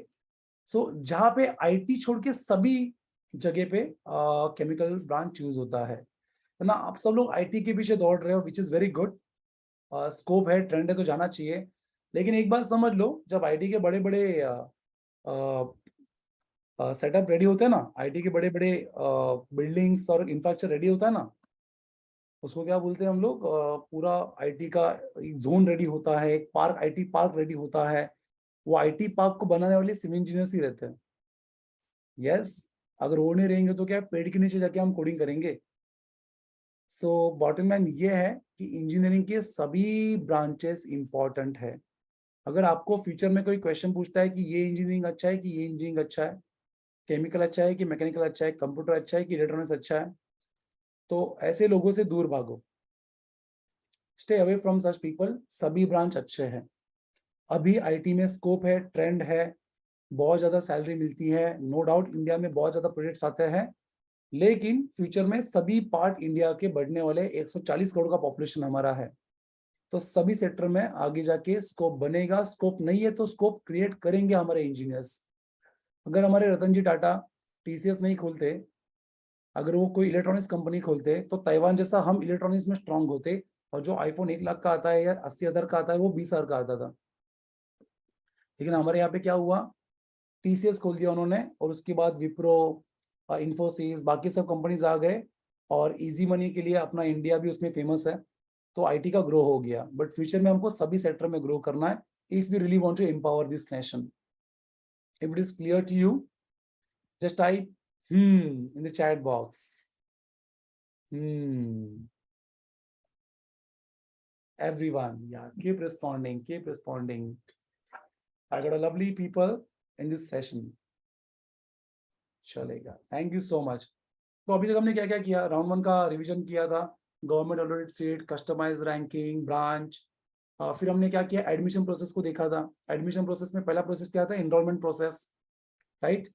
फिर उसके बाद हमने क्या किया, हमने इंपॉर्टेंट फैक्टर्स कौन से इंजीनियरिंग में, कॉलेज, ब्रांच, प्लेसमेंट, डिस्टेंस, है ना, फीस, वो सब इंपॉर्टेंट पैरामीटर्स देखे। और अभी कुछ मिनट में मैंने सभी ब्रांचेस को थोड़ा थोड़ा एक्सप्लेन किया। मेरे पास सभी ब्रांचेस के वीडियोस है जो मैंने बनाए हैं। अगर आप हमारे पास इनरोल करते हो तो मैं आपको ये सब वीडियोस का एक्सेस दूंगा, जहाँ पे मैंने ब्रांचेस को डिटेल में एक्सप्लेन किया है। ये मेरा लर्निंग मैनेजमेंट सिस्टम है, यहाँ पे 6 मॉडल्स है। उसमें से फर्स्ट मॉडल में मैंने इंपॉर्टेंट फैक्टर्स का वीडियोस बना के रख दिया है। दूसरे पार्ट में मैंने इंजीनियरिंग के सभी कॉलेजेस का लिस्ट प्रोवाइड किया है। तीसरे पार्ट में मैंने इंजीनियरिंग के सभी ब्रांचेस एक्सप्लेन किए हैं। आप देख सकते हो सभी ब्रांचेस मैंने एक्सप्लेन किए हैं, किस ब्रांच में क्या होता है एंड ब्ला ब्ला। और लास्ट, एडमिशन प्रोसेस का पूरा पोस्टमार्टम किया है कि एडमिशन प्रोसेस में क्या क्या रहेगा, मैंने पूरा एक्सप्लेन किया है। आप देख लो, चाहिए तो इसका स्क्रीनशॉट भी निकालो। Yes, okay. So now it's time to understand the main part of today's session, that is option form strategy. Okay, cap round option form. Everyone, please type BIO in the chat box. Bring it on. Let's understand the option form cap round strategy. BIO in the chat box. Come on, keep responding. Keep responding. Yes, thank you. Thank you. PIO. Shaurya PIO लिख दिया बेटा तूने। Bring it on बेटा, bring it on. BIO. It's okay. आदत नहीं है बच्चों को। Thank you so much, thank you. So अब मैं क्या करूंगा, मैं किसी से बात भी करना चाहता हूँ, है ना। I would want to talk to a student as well. So इसको थोड़ा छोटा करके रखता हूँ मैं। तो शौर्या, आपसे ही बात करता हूँ। अनम्यूट करो बेटा, मम्मी के साथ बैठे रहो। Yes sir. Yes sir. या तो अभी तक हमने क्या क्या किया। सीडी सेल के पास हमारा रिजल्ट था, हमने डॉक्यूमेंट्स दे दिए, वेरीफाई कर लिया, प्रोविजनल मेरिट रैंक मिल गया, करेक्ट। फिर यस रेक्टिफिकेशन कर दिया, फाइनल मेरिट रैंक भी मिल गया। अब आया ऑप्शन फॉर्म। ऑप्शन फॉर्म के लिए 3 दिन दिया है, तो फर्स्ट डे पूरा ऑब्जर्व करेंगे, सेकंड डे क्या करेंगे, आप आराम से फिल करेंगे। यहाँ पे आपको कॉलेज की कस्टमाइज रैंकिंग चाहिए। तो पूरे मुंबई में 68 कॉलेजेस है, और 68 कॉलेज तो 68 ऑप्शन ही हो गए ना बेटा शौर्या। नहीं सर, और भी रहेंगे, और भी ब्रांचेस अलग अलग रहेंगे और वो सब। एग्जैक्टली 68 कॉलेज में से 66 कॉलेज में कंप्यूटर ब्रांच है, 62 कॉलेज में आईटी ब्रांच है, 56 कॉलेज में मैकेनिकल ब्रांच है। तो हर कॉलेज के अंदर 5-6 ब्रांचेस है ना, तो 300-350 ऑप्शंस हो गए ना बच्चा। Yes sir. तो कॉलेज की ब्रांच वाइज कस्टमाइज रैंकिंग निकालनी है, और वो रैंकिंग निकालते समय हमको फीस भी देखना है, डिस्टेंस भी देखना है, ग्रेड्स देखना है, प्लेसमेंट देखना है, बहुत सारी चीजें देखनी है, करेक्ट। Yes sir. तो वो सब हम डिस्कस करेंगे आगे, उसके पहले ऑप्शन फॉर्म के बारे में समझेंगे। सो 300 ऑप्शंस रहते हैं, और उसमें से फर्स्ट ऑप्शन अगर आपने सिलेक्ट किया तो क्या होगा, वो ऑप्शन अगर आपको मिल गया कॉलेज, तो वहां पे मैंडेटरी आपको जाना पड़ेगा। तो हमेशा हर कोई बच्चा क्या करता है, फर्स्ट ऑप्शन हमेशा विजय रखता है। ओके, और विजय का कट ऑफ क्या है, 99.97 TFWS का, कंप्यूटर ब्रांच का। इट्स ओके, पहला ऑप्शन हम विजय रखेंगे, क्लियर। तो अभी क्या होगा, मैं शॉर्ट में आपको बताता हूँ, फिर मैं आपको मैन्युअली लिख के बताने वाला हूँ कि इधर क्या होने वाला है। रेडी? ओके। सो 300 ऑप्शंस है, तो आप क्या करेंगे, कॉलेज और ब्रांच का पेयर बना के एक ऑप्शन देंगे, ऐसे बहुत सारे ऑप्शन देंगे। फिर ऑप्शन देने के बाद आपका रिजल्ट आ जाएगा। रिजल्ट आने के बाद यहाँ पे फ्रीज का, auto freeze, self freeze, not freeze का ये ऑप्शन से ही आने वाला है ना। अलॉटमेंट मिलने के बाद ही ऑप्शन आता है। ज्ञापन के रिजल्ट के बाद दो ही चीज हो सकती है ना शौर्या, क्या हो सकता है बेटा, या तो मिल सकता है या तो नहीं मिल सकता। नहीं मिल गया तो ठन ठन गोपाला, है ना, let's wait for the round 2। लेकिन मिल गया तो इतनी सारी चीजें हैं क्या। फर्स्ट ऑप्शन मिला तो ऑटो फ्रीज, मतलब जाना ही है वहां पे। अगर ऑप्शन नंबर 2 to 300 के बीच में कोई भी ऑप्शन मिला तो या तो हम सेल्फ फ्रीज कर दे, मतलब पसंद है तो जाओ, या फिर नॉट फ्रीज करेंगे, मतलब क्या, मैं अभी टेम्पररी इसको एक्सेप्ट कर रहा हूँ, नेक्स्ट राउंड में मुझे बेटरमेंट के लिए जाना है, क्लियर। ये उसका मतलब है। और इसके लिए भी काफी टाइम दिया जाता है, 3 दिन का टाइम। ऐसा राउंड 1, राउंड 2, राउंड 3 है ना, पूरा मजा आने वाला है अभी आपको। और कॉलेज आपका एक तरह से चालू भी होने वाला है, ये वाला नहीं, अक्टूबर नवंबर का। ओके, कुछ कॉलेज उसके पे जल्दी चालू कर देंगे, है ना। कैप राउंड 1 के बाद भी बहुत सारे कॉलेज चालू हो जाते हैं। So now I would want to discuss something with you, and that discussion is about two people, two student। अभी मैं आपसे क्या डिस्कस कर रहा हूं, आप आराम से देख लेना, ठीक है। क्या आप सब लोग के स्क्रीन विजिबल है? Yes, alright. तो आप सब लोग ने 5 स्टार के बारे में सुना रहेगा, 5 स्टार के बारे में, 5 स्टार चॉकलेट, है ना। अगर सुना रहेगा तो प्लीज हाँ ऐसा बोल दो चैट बॉक्स में, हाँ please, if you have heard about the 5 star chocolate. Yes, सबने सुना है, खाया भी रहेगा। ओके, तो अभी मैं कुछ आपको एग्जांपल दूंगा, आप सब लोगों ने सुना रहेगा इनके बारे में। एक है रमेश और एक है सुरेश, है ना, राइट। ओके, अभी रमेश कौन है? रमेश वो बच्चा है जिसने जेकेबी का काउंसलिंग अटेंड किया है, और उसके पास काफी सारा नॉलेज है। ओके, और सुरेश वो है जो काउंसलिंग में आया नहीं, और थोड़ा सा ना, मतलब टाइम पास कर रहा है, एंजॉय कर रहा है, और यूट्यूब और व्हाट्सएप यूनिवर्सिटी से इंफॉर्मेशन ले रहा है, जो कि नहीं लेनी चाहिए, करेक्ट। इंफॉर्मेशन या तो जेन्युइन काउंसलर से लो, या गवर्नमेंट के साइड से लो, मैं तो गवर्नमेंट के साइड की इंफॉर्मेशन ही आपको दे रहा हूँ। तो सुरेश थोड़ा सा एटीट्यूड में है, और उसके एटीट्यूड का रीजन क्या है मालूम है आपको? आप जानते हो? Shaurya, please unmute yourself. Yes sir. Ramesh को ना 75 परसेंटाइल मिला है बेटा सीईटी में, और हम्म, सुरेश को ना 76 परसेंटाइल मिला है।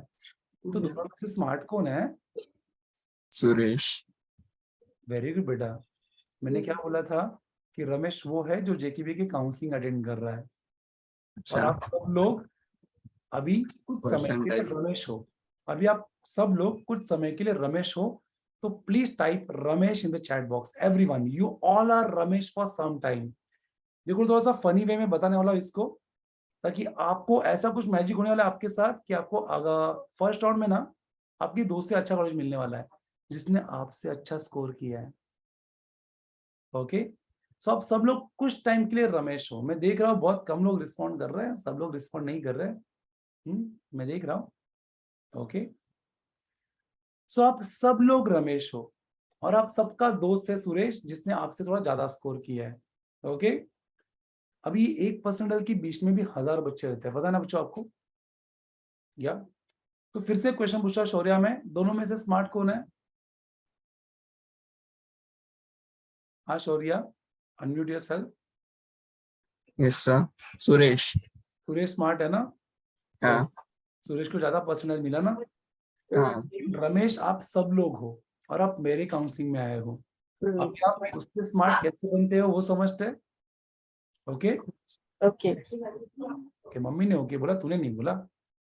ओके, सो मेरा पहला मंत्र है, very first important rule is,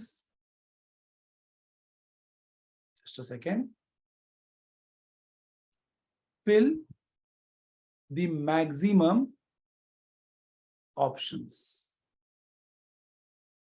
fill the maximum मतलब 75% है ना, तो कम से कम 250 ऑप्शंस तो भरना है। सर ये ऑप्शन क्या होता है? लेट्स से VJTI कॉलेज का जो कंप्यूटर ब्रांच है, ये एक ऑप्शन हो गया। उसी का IT लेंगे तो ये दूसरा ऑप्शन हो गया। उसी का अगर आप इलेक्ट्रॉनिक्स एंड टेलीकम्युनिकेशन EXT से लेते हो, वो तीसरा ऑप्शन हो गया। फिर फोर्थ ऑप्शन आप कोई दूसरा कॉलेज लेते हो, लेट्स से आप भारतीय विद्यापीठ लेते हो, है ना, तो भारतीय का कंप्यूटर ये एक ऑप्शन हो गया, IT दूसरा ऑप्शन हो गया, इलेक्ट्रॉनिक्स एंड टेलीकम्युनिकेशन तीसरा ऑप्शन हो गया। तो 4 5 6, तो 2 कॉलेज के 6 ऑप्शन हो गए ना।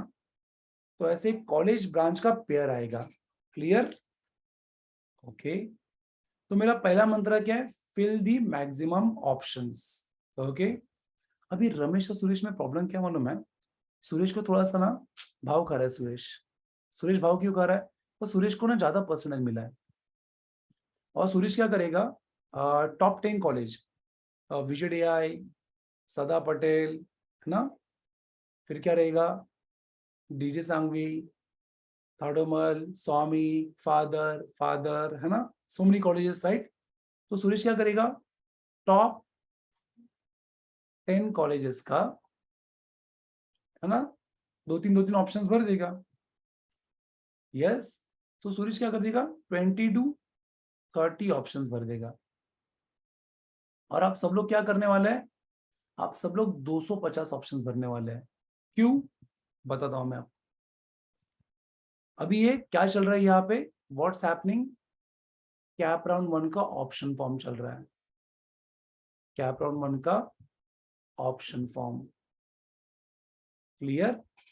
और ये ऑप्शन के एग्जांपल्स मैंने यहाँ पे दिए है ना, इतनी सारे टाइप के ऑप्शंस रहते हैं, है ना, हर कॉलेज में अलग अलग ब्रांच, ये एक एक ऑप्शन बनता है। करेक्ट? अभी ऑप्शन फॉर्म का क्या आ जाएगा? रिजल्ट आ जाएगा। क्या आ जाएगा? रिजल्ट आ जाएगा। रिजल्ट के बाद रमेश अपने पापा के पास जाएगा और पापा को बोलेगा, पापा पापा मुझे ना 124th नंबर पे मुझे मिल गया लोकमान्य तिलक कॉलेज में, कौन सी ब्रांच? IT ब्रांच, नहीं, IT ब्रांच मिल गई समझ लो। 124 रेफरेंस पे मुझे क्या मिल गया, लोकमान्य तिलक कॉलेज का आईटी ब्रांच। और सुरेश अपने पापा के पास जाएगा और बोलेगा पप्पा पप्पा कुछ नहीं मिला। क्या बोलेगा, पप्पा पप्पा कुछ नहीं मिलेगा। क्यों? क्योंकि टॉप 20-30 ऑप्शन जो है ना, उसकी कट ऑफ 95 के नीचे नहीं आई है, 97 के भी नीचे नहीं आई है। तो ऐसे हजारों सुरेश मार्केट में एटीट्यूड लेके, कम नॉलेज लेके घूम रहे हैं। और ये हजारों सुरेश का फायदा किसको हो रहा है? आप सब लोग कौन हो? रमेश हो ना, आपको हो रहा है। तो सबसे पहला मंत्रा कौन सा है? Fill the maximum options, loss नहीं होगा। Something is better than nothing, आप रिजल्ट के दिन फील करोगे। ये जब रिजल्ट आएगा ना कैप्रॉन 1 का, you will experience that something is better than nothing. मैं मुंबई की बात कर रहा हूँ पार्थ, जरा रिलैक्स रहो बेटा, ठीक है? चैट बॉक्स में कोई बात नहीं करेगा अभी जब तक मैं ना बोलूं।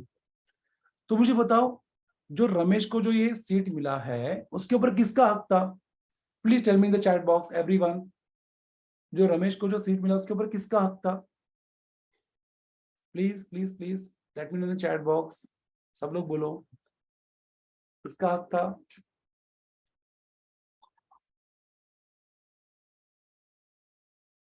ऑब्वियसली सुरेश का हक था। हर किसी ने सुरेश जवाब दिया, लेकिन सुरेश ने क्या किया? ऑप्शन ही नहीं डाला ना। कम ऑप्शंस, कम चांसेस है एडमिशन मिलने के, ज्यादा ऑप्शंस, ज्यादा चांसेस है एडमिशन मिलने के। यस मारिया, ध्यान से देखो बेटा, जो रमेश को कॉलेज मिल चुका है, अगर वो सुरेश ऑप्शन डाल देता अपने इसमें, है ना, तो वो रमेश के बदले किसको मिलता रिजल्ट के दिन? सुरेश को मिलता। But Suresh didn't put this option, तो Suresh didn't got allotment. Ramesh को क्या मिला? अलॉटमेंट मिला। क्या मिला? अलॉटमेंट।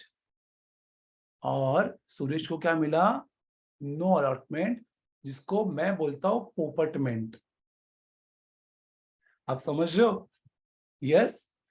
तो आप सबके साथ राउंड 1 में क्या होने वाला है? अलॉटमेंट होने वाला है। क्यों? आप सब लोग रमेश हो। क्यों? क्योंकि आप मैक्सिमम ऑप्शन डालने वाले हो।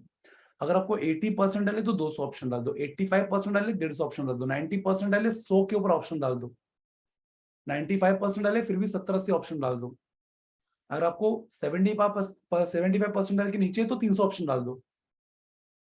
ये बहुत ही जरूरी है। अब यहाँ पे दूसरा पिक्चर आएगा। यहाँ तक सबको क्लियर है? If it is clear to you, please type CC, crystal clear in the chat box। अगर यहां तक आपको क्लियर है तो CC in the chat box। CC means crystal clear। Everyone please keep responding yes, thank you। अब यहाँ पे इसको तो मिला नहीं ना, तो ये क्या करेगा? सुरेश को मिला नहीं ना एडमिशन, तो सुरेश क्या करेगा? अभी सुरेश थोड़ा सा स्ट्रेस हो जाएगा। सुरेश क्या हो जाएगा? स्ट्रेस। भाई साहब पहले एटीट्यूड में थे, अभी स्ट्रेस्ड हो जाएंगे थोड़े से। और ये क्या करेगा? इसके सामने ऑप्शंस है क्या? एक तो नॉट एक्सेप्ट करना, नो एक्सेप्ट करना, है ना, नॉट एक्सेप्टेंस, नॉन एक्सेप्टेंस, है ना, नॉन एक्सेप्टेंस करना, ये पहला हो गया। और दूसरा हो गया एक्सेप्ट करना। अभी एक्सेप्ट में भी 2 टाइप है। एक्सेप्ट में फर्स्ट टाइप है फ्रीज करना। फ्रीज मतलब क्या? अगर आपको कॉलेज पसंद है, आपको वही जाना है, तो फिर फ्रीज कर दो और पेरेंट्स को लेके ARC सेंटर जाओ, ऑनलाइन 5000 पे करो, और जो कॉलेज में आपको मिला है admission, let's say Lokmanya Tilak में मिला है, तो ARC से रिपोर्ट लेके जाओ, application report centre, ARC centre का लिस्ट भी आ जाएगा पोर्टल पे, और जो कॉलेज मिला वहां पे जाके एडमिशन ले लो। इसके बाद क्या करेंगे बच्चे? प्रिपरेशन स्टार्ट, है ना। इसके बाद क्या करेंगे? आपकी स्टडी स्टार्ट हो जाएगी। लेकिन यहाँ पे दूसरा ऑप्शन है क्या? Non freeze. नॉन फ्रीज का दूसरा मतलब होता है बेटरमेंट। क्या होता है? बेटरमेंट। ओके, इसका मतलब क्या रहेगा? Betterment. Now what is this betterment? अभी ध्यान से सुनिए, राउंड 2 में, जब राउंड 2 चालू हो जाएगा ना, ऑप्शन फॉर्म का ये क्या था, ऑप्शन फॉर्म का कैप राउंड 1 था। अब यहाँ पे क्या चालू हो जाएगा, कैप राउंड 2, है ना, कैप राउंड 2 चालू हो जाएगा। ओके, कैप राउंड 2, यहाँ पे 1 है, यहाँ पे 2 है। तो कैप राउंड 2 में रमेश क्या करेगा मालूम है बच्चों, Ramesh Ramesh will fill 30 options. अरे इसने कम कैसे किया, 30 ऑप्शंस, और 31st जो है ना वो ऑटोमेटिकली लोकमान्य तिलक का आईटी ब्रांच आ जाएगा। आप समझ रहे हो। तो राउंड 2 में क्या हो जाएगा, जितने भी ऑप्शंस आप डालते हो उसके बाद ऑटोमेटिकली जो पहले राउंड में मिला था ना वो नीचे आ जाएगा। नॉट फ्रीज का मतलब क्या है, नॉट फ्रीज का मतलब मैं बेटरमेंट के लिए जाना चाहता हूं, तो यार बेटरमेंट के लिए जाएंगे तो राउंड 2 में जाएंगे ना आप।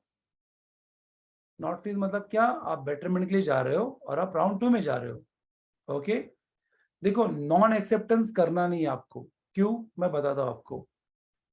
अभी राउंड 2 में रमेश ने इतने कम ऑप्शंस क्यों दिए, व्हाट इज द रीजन कम ऑप्शंस देने का, क्योंकि राउंड 2 में रमेश के साथ क्या होगा, नॉन फ्रीज का मतलब ये है कि अगर उसने 30 ऑप्शंस भर दिए हैं, अगर उसको 30 ऑप्शंस में से मिला तो बेटर हो जाएगा, और नहीं मिला तो ये प्रीवियस वाला ऑप्शन उसका रहेगा, इसलिए वो ऑटोमेटिकली नीचे आया। देखो सुरेश राउंड 2 में क्या करेगा, सुरेश राउंड 2 में 300 ऑप्शंस भरने वाला है। कितने, 300, क्योंकि अभी उसकी आंखें और सब कुछ खुल गया है इन राउंड 2। आप समझ रहे, राउंड 2। और रमेश क्या करेगा, राउंड 2 में भाव खाएगा, 15 20 25 ऑप्शन ही देगा। Now listen to this very carefully.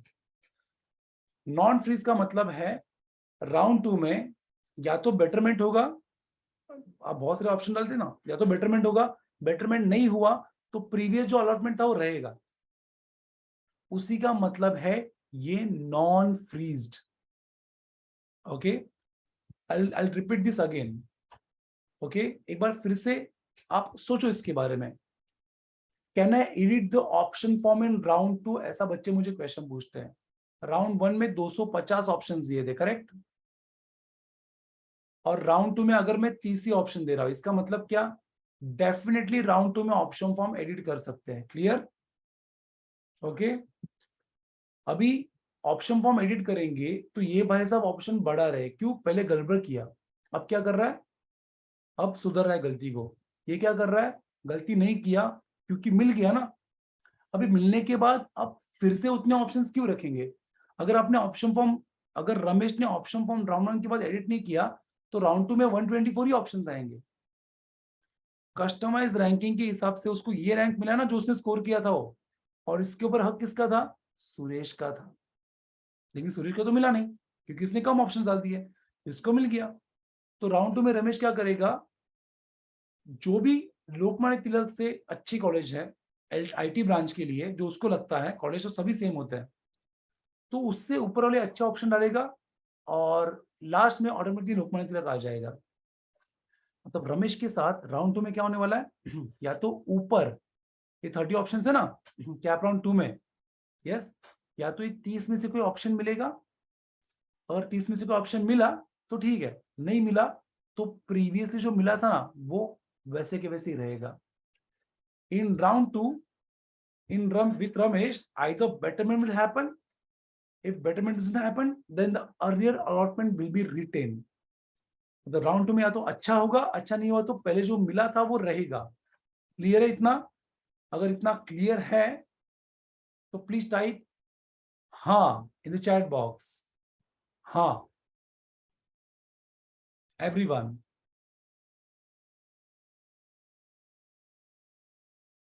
Please type हाँ इन द चैट बॉक्स। अभी सुरेश क्या करेगा, सुरेश राउंड 2 में 300 ऑप्शन डाल रहा है, अब इसकी आंखें खुल गई, लेकिन राउंड 1 में 95% सीट्स अलोकेट हो जाते हैं, 98%, 95 to 98% सीट्स अलोकेट हो जाते हैं राउंड 1 में। ओके, अच्छे अच्छे कॉलेज के तो पूरे हो जाते हैं। तो राउंड 2 में सुरेश क्या कर रहा है, कैप राउंड 2 में ये मैक्सिमम ऑप्शंस अब डाल रहा है, अब इसकी आगे खुल गई है ना, अब इसको दोस्त ने बता दिया लेकिन अगर रमेश को राउंड 2 में अगर बेटर ऑप्शन मिला तो उसका लोकमान्य तिलक चला जाएगा। बेटर मिला ना, देखो दो दो लड्डू नहीं मिलने वाला है, दो दो ऑप्शंस नहीं मिलेगा, या तो बेटर मिलेगा तो ये जाएगा, बेटर नहीं मिला तो ये वाला ऑप्शन वैसे के वैसे ही रहेगा। क्लियर है इतना? तो चॉइस भी नहीं रहेगी, सर मुझे ये बेटर मिला और ये दूसरा मिला तो दोनों में से मैं कौन सा लूं, चॉइस नहीं रहेगी। अगर अच्छा मिला तो पहले वाला चला जाएगा, अच्छा नहीं मिला तो पहले वाला रहेगा। क्लियर है? दोनों के बीच में चॉइस नहीं रहेगी आपके पास। सो लेट्स से रमेश को राउंड 2 में बेटरमेंट नहीं मिला, रमेश को राउंड 2 में बेटरमेंट नहीं मिला, अगर अज्यूम करते आप ऐसा, तो उसको राउंड 1 में जो मिला था वो रिटेन होगा उसका। Please type retain in the chat box. Retain, retain कब होगा, अगर बेटरमेंट नहीं हुआ तो राउंड 2 में क्या होगा, रिटेन होगा, RETAINED, रिटेन होगा। यस, रिटेन मतलब उसका रहेगा वो, और उसी का मतलब होता है नॉन फ्रीज्ड। उसी का मतलब होता है non freeze. Non freeze means what, अगर बेटरमेंट नहीं मिला तो प्रीवियस जो ऑप्शन था वो मिलेगा। अब मुझे बताओ राउंड 2 में रमेश को क्या मिल रहा है, फिर से बेटरमेंट नहीं हुआ इसलिए लोकमान्य तिलक ही मिल रहा है ना। यस, लोकमान्य तिलक का IT ब्रांच ही मिल रहा है ना। राउंड 2 में लोकमान्य तिलक के ऊपर किसका हक था, रमेश का था या सुरेश का था, बताओ मुझे। ज्यादा स्कोर तो सुरेश का है ना, तो सुरेश का हक होना चाहिए था। Please type in the chat box. Round 2 में भी लोकमान्य तिलक के ऊपर किसका हक था, रमेश या सुरेश, किसका था, सुरेश का ही था ना। यस यस यस, सुरेश का ही था, सुरेश का था। सकीब क्या कर रहे हो बेटा, सुरेश का हक था, लेकिन नॉन फ्रीज की वजह से सकीब वो किसको मिलेगा बेटा, रमेश को मिलेगा। That's the beauty of non freeze. मतलब अगर फर्स्ट राउंड में गलती किया तो उसका इंपैक्ट राउंड 2 राउंड 3 में भी रहेगा। If it is clear to you, just type very clear in the chat box. Very clear, everyone. Thank you thank you thank you. हम इंजीनियरिंग भी ऑनलाइन ऐसे पढ़ाते हैं, ऑफलाइन भी ऐसे पढ़ाते हैं, और बच्चों को आगे की जर्नी के लिए रेडी करते हैं। तो आप लोग क्या करेंगे, आप सब लोग राउंड 1 में जो भी आपको मिलेगा उसके लिए आपको क्या करना चाहिए, मिलने के लिए मैक्सिमम ऑप्शंस डालने पड़ेंगे। फिर मैक्सिमम ऑप्शंस डालने के बाद आपको कोई तो मिलेगा ना, तो जो भी आपको कॉलेज मिल रहा है, जैसे रमेश को ये मिल गया, तो इतना समझ लो रमेश ये डिजर्व नहीं कर रहा था। हजारों सुरेश ने गलतियां की, उसका फायदा रमेश को हुआ, और ये रमेश को जो मिला है ये उसके स्कोर से भी ज्यादा अच्छा मिला है। करेक्ट, क्योंकि रमेश, हजारों बच्चे गलतियां करते हैं हर साल, हर साल हजारों बच्चे करते हैं, हजारों सुरेश मार्केट में घूम रहे हैं जिनके पास नॉलेज नहीं है, और इनका फायदा रमेश को, मतलब मेरे बच्चों को जो मेरी काउंसलिंग अटेंड कर रहा है उनको हो रहा है। Give me smile in the chat box, give me smile in the chat box. कि लोग गलती करेंगे और फायदा आपको डेफिनेटली होगा। That's my promise to you. Thank you thank you. Correct, thank you. 10-15 लोग ही रिस्पॉन्ड कर रहे हैं, बाकी के 4-5 लोग रिस्पॉन्ड नहीं कर रहे। Okay, alright. तो अभी नेक्स्ट राउंड में क्या होगा, फिर आप क्या करेंगे, राउंड 1 में मैक्सिमम ऑप्शन डाल देंगे, फिर राउंड 1 में आपको कितना किधर तो मिलेगा, तो जो भी ऑप्शन आपको मिल रहा है वो आप जितना डिजर्व करते थे उससे अच्छा मिला है, तो आप क्या करेंगे, नॉन फ्रीज करो, बेटरमेंट के लिए जाओ। नॉन फ्रीज मतलब क्या, टेम्पररी एक्सेप्ट कर रहा हूं मैं। तो नेक्स्ट राउंड में ऑप्शन फॉर्म एडिट करो, अच्छा मिला तो अच्छा, नहीं मिला तो ये। तो राउंड 2 में भी आपको अलॉटमेंट हो जाएगा, उधर भी नॉन फ्रीज कर दो या फ्रीज करो अच्छा लगा तो। फिर राउंड 3 में भी बेटरमेंट के लिए जाओ, लेकिन राउंड 3 में जो मिलेगा वो आपको एक्सेप्ट ही करना पड़ेगा, because that is the final round. Correct, that is the final round. तो इसका क्या हो जाएगा, राउंड 2 में अगर इसको बेटरमेंट नहीं मिला, रमेश को बेटरमेंट नहीं मिला है ना, अगर इसको नो बेटरमेंट आया तो इसको आगे के राउंड में क्या मिलेगा, लोकमान्य तिलक का IT ब्रांच ही मिलेगा। मतलब सुरेश का क्या हो जाएगा, फिर से पोपटमेंट का स्क्वायर हो जाएगा बच्चों। एक बार हुआ तो दूसरी बार हो रहा है अभी, माय गॉड। तो राउंड 1 में गलती किया ना, गया। क्लियर? ओके। सो जो भी अच्छा होगा राउंड 1 में ही अच्छा होगा, ये लिख लो। जो भी अच्छा होगा वो राउंड 1 में ही अच्छा होगा। मैं यहाँ पे कुछ पॉइंट्स बनाता हूँ, है ना। Fill maximum options, okay, fill the maximum options, है ना। All good is going to happen in option form for cap round 1. Cap round 1 में ही सब कुछ अच्छा होने वाला है, कैप राउंड 2 में कुछ गड़बड़ नहीं होने वाला है। ओके, कैप राउंड 2, 3 में कोई चमत्कार नहीं होने वाला है, 1 में ही होगा। ओके, नॉन फ्रीज का मतलब ये है,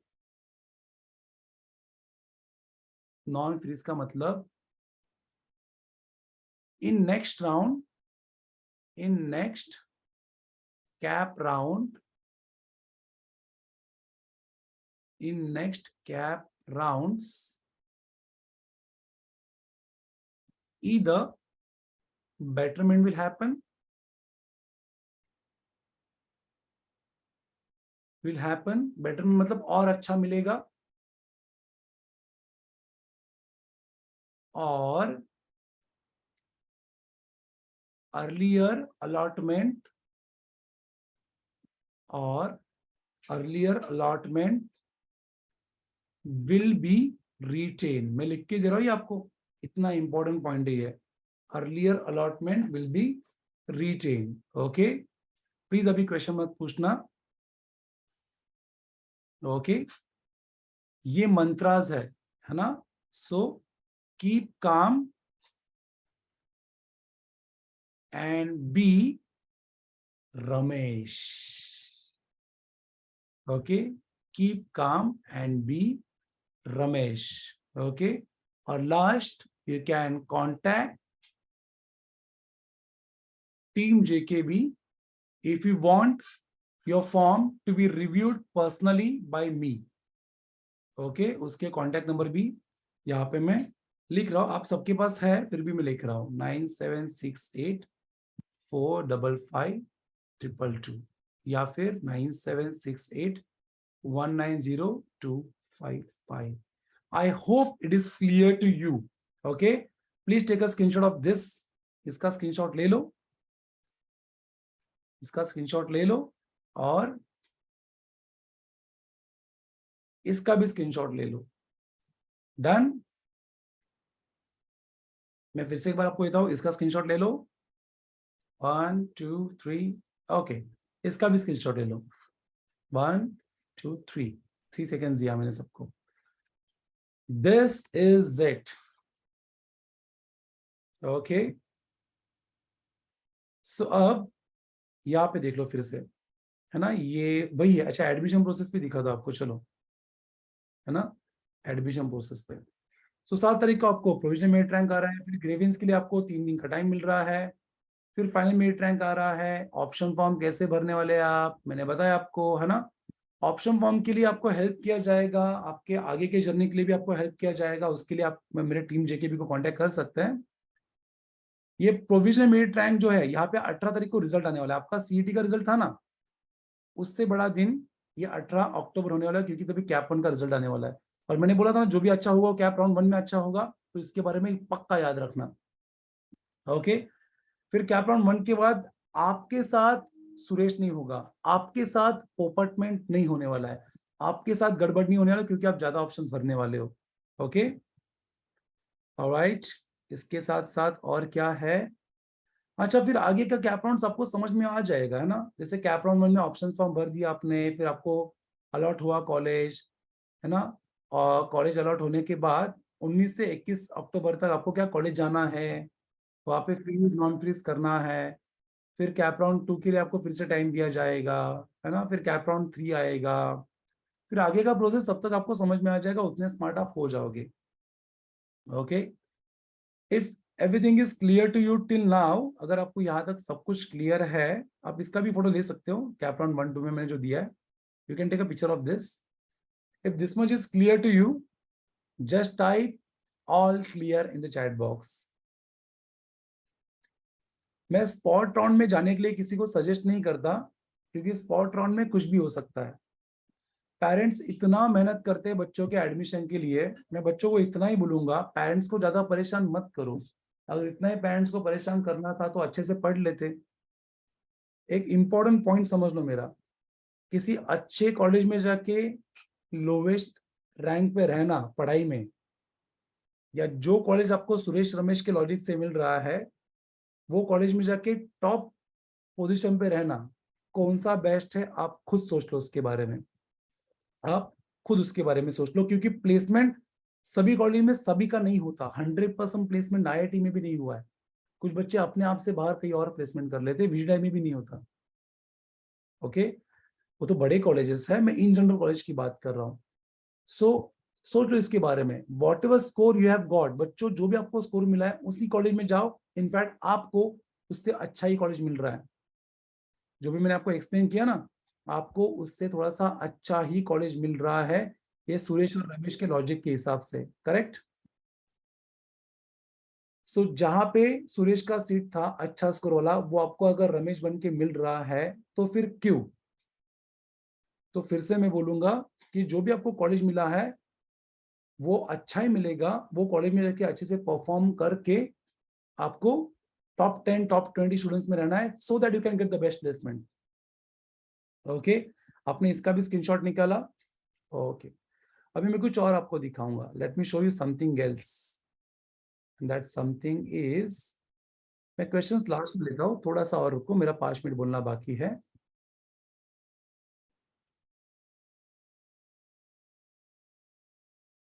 okay, I have a very beautiful thing to show you. आप सब लोग क्या कर सकते हैं, इसका स्क्रीनशॉट निकाल सकते हैं. You can take a screenshot of this. This is JKB education group, जहाँ पे एकेडमिक के साथ साथ इंडस्ट्रियल ग्रूमिंग भी किया जाता है. आप इसका स्क्रीनशॉट ले सकते हो. पूरे मुंबई में जो फर्स्ट ईयर का रिजल्ट है, मैं 4 साल की मेंटरशिप प्रोग्राम देता हूँ. मैं कोचिंग, सिर्फ कोचिंग प्रोवाइड नहीं करता, मैं बच्चों को कोचिंग के साथ साथ बहुत सारे एक्टिविटीज देता हूँ. तो मेरे बारे में 5 मिनट बात करूंगा, उसके बाद हम क्वेश्चन आंसर्स करेंगे. राउंड 1 ने आपने इतना इन्फॉर्मेशन लिया, राउंड 2 में इतना सारा आपको इन्फॉर्मेशन दिया, तो अभी 5 मिनट मेरे बारे में बात करना बनता है. करेक्ट. ओके, तो 4 साल की मेंटरशिप प्रोग्राम है जिसमें मैं आप सबको इनवाइट करूंगा. तो उसमें याद रखो, फर्स्ट ईयर में इतने सारे सब्जेक्ट्स हैं. आप किसी भी कॉलेज में जाओ, किसी भी ब्रांच में जाओ, आपको मैकेनिकल ब्रांच का मैकेनिक्स पढ़ना है, भले आपकी कंप्यूटर ब्रांच है. आपको इलेक्ट्रिकल ब्रांच का BEE पढ़ना है. आपको ग्राफिक्स पढ़ना है सिविल ब्रांच का. आपको कंप्यूटर प्रोग्रामिंग पढ़ना है कंप्यूटर ब्रांच का, मतलब मैकेनिकल का बच्चा रहेगा तो भी उसको CP पढ़ना है कंप्यूटर ब्रांच का. और maths, chemistry, physics 1, maths, chemistry, physics 2, ये तो रहेगा ही. सो फर्स्ट ईयर कॉमन है और सबका फाउंडेशन है, और बहुत सारा लंबा प्रोसेस रहता है फर्स्ट ईयर में. लंबा प्रोसेस क्यों बोल रहा हूँ मैं, क्योंकि आप फर्स्ट टाइम एक्सपीरियंस कर रहे हो ना, तो काफी आपको बड़ा जर्नी लगेगा फर्स्ट ईयर का, और बहुत सारा कंटेंट आने वाला है. तो 11th 12th में आप क्या करते थे, आपको ईयरली पैटर्न था. ईयरली पैटर्न में क्या होता था, आप साल भर में पढ़ते थे और एक एग्जाम देते थे. यहाँ पे सेमेस्टर पैटर्न रहेगा. नवंबर में कॉलेज चालू हो रहा है और जून जुलाई में एकेडमिक ईयर एंड होने वाला है. 7 महीने का टाइम रहेगा, 3-3 महीने का एक सेमेस्टर रहने वाला है. वो 3 महीने में क्या होगा, आपका फर्स्ट सेमेस्टर जो है, फर्स्ट सेमेस्टर सी, ये जो फर्स्ट सेमेस्टर है, ये फर्स्ट सेमेस्टर नवंबर में चालू हो जाएगा, फरवरी में उसकी एग्जाम है. मार्च में सेकेंड सेमेस्टर चालू हो जाएगा और जून जुलाई में उसकी एग्जाम है. तो जैसे ही कॉलेज चालू होता है, ये 5 सब्जेक्ट जो आपके सामने दिख रहे हैं, ये 5 सब्जेक्ट का टर्म टेस्ट 1 देंगे आप. फिर 1 महीने के अंदर दूसरे महीने में टर्म टेस्ट 2 देंगे.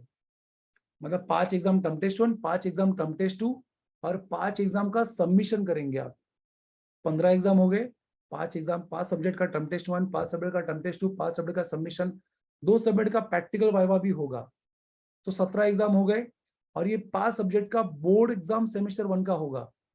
तो 22 एग्जाम आप फर्स्ट सेमेस्टर में देने वाले हो, 22 एग्जाम आप सेकंड सेमेस्टर में देने वाले हो। हर सेमेस्टर में आप इतना सारा एग्जाम्स देंगे, और ये नॉर्मल है, सबके लिए होता है, ये पूरी यूनिवर्सिटी के लिए होता है, पूरी इंडिया वर्ल्ड के लिए होता है। लेकिन फर्स्ट ईयर में जो कि सभी ब्रांच के सब्जेक्ट है, इसकी वजह से पॉसिबल नहीं होता बच्चों को पढ़ाई करना।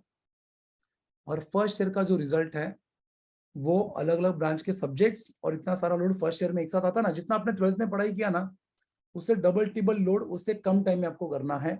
ये रीजन की वजह से मुंबई में, पुणे में, महाराष्ट्र में हर साल आधे से भी ज्यादा बच्चों को केटी लगती है, और ये सबको पता है। आप सबको पूछ सकते हो, you can ask if any elder brother और sister is there at your home. अगर घर पे कोई बड़ी भाई बहन है तो हमको आप पूछ सकते हैं इसके बारे में।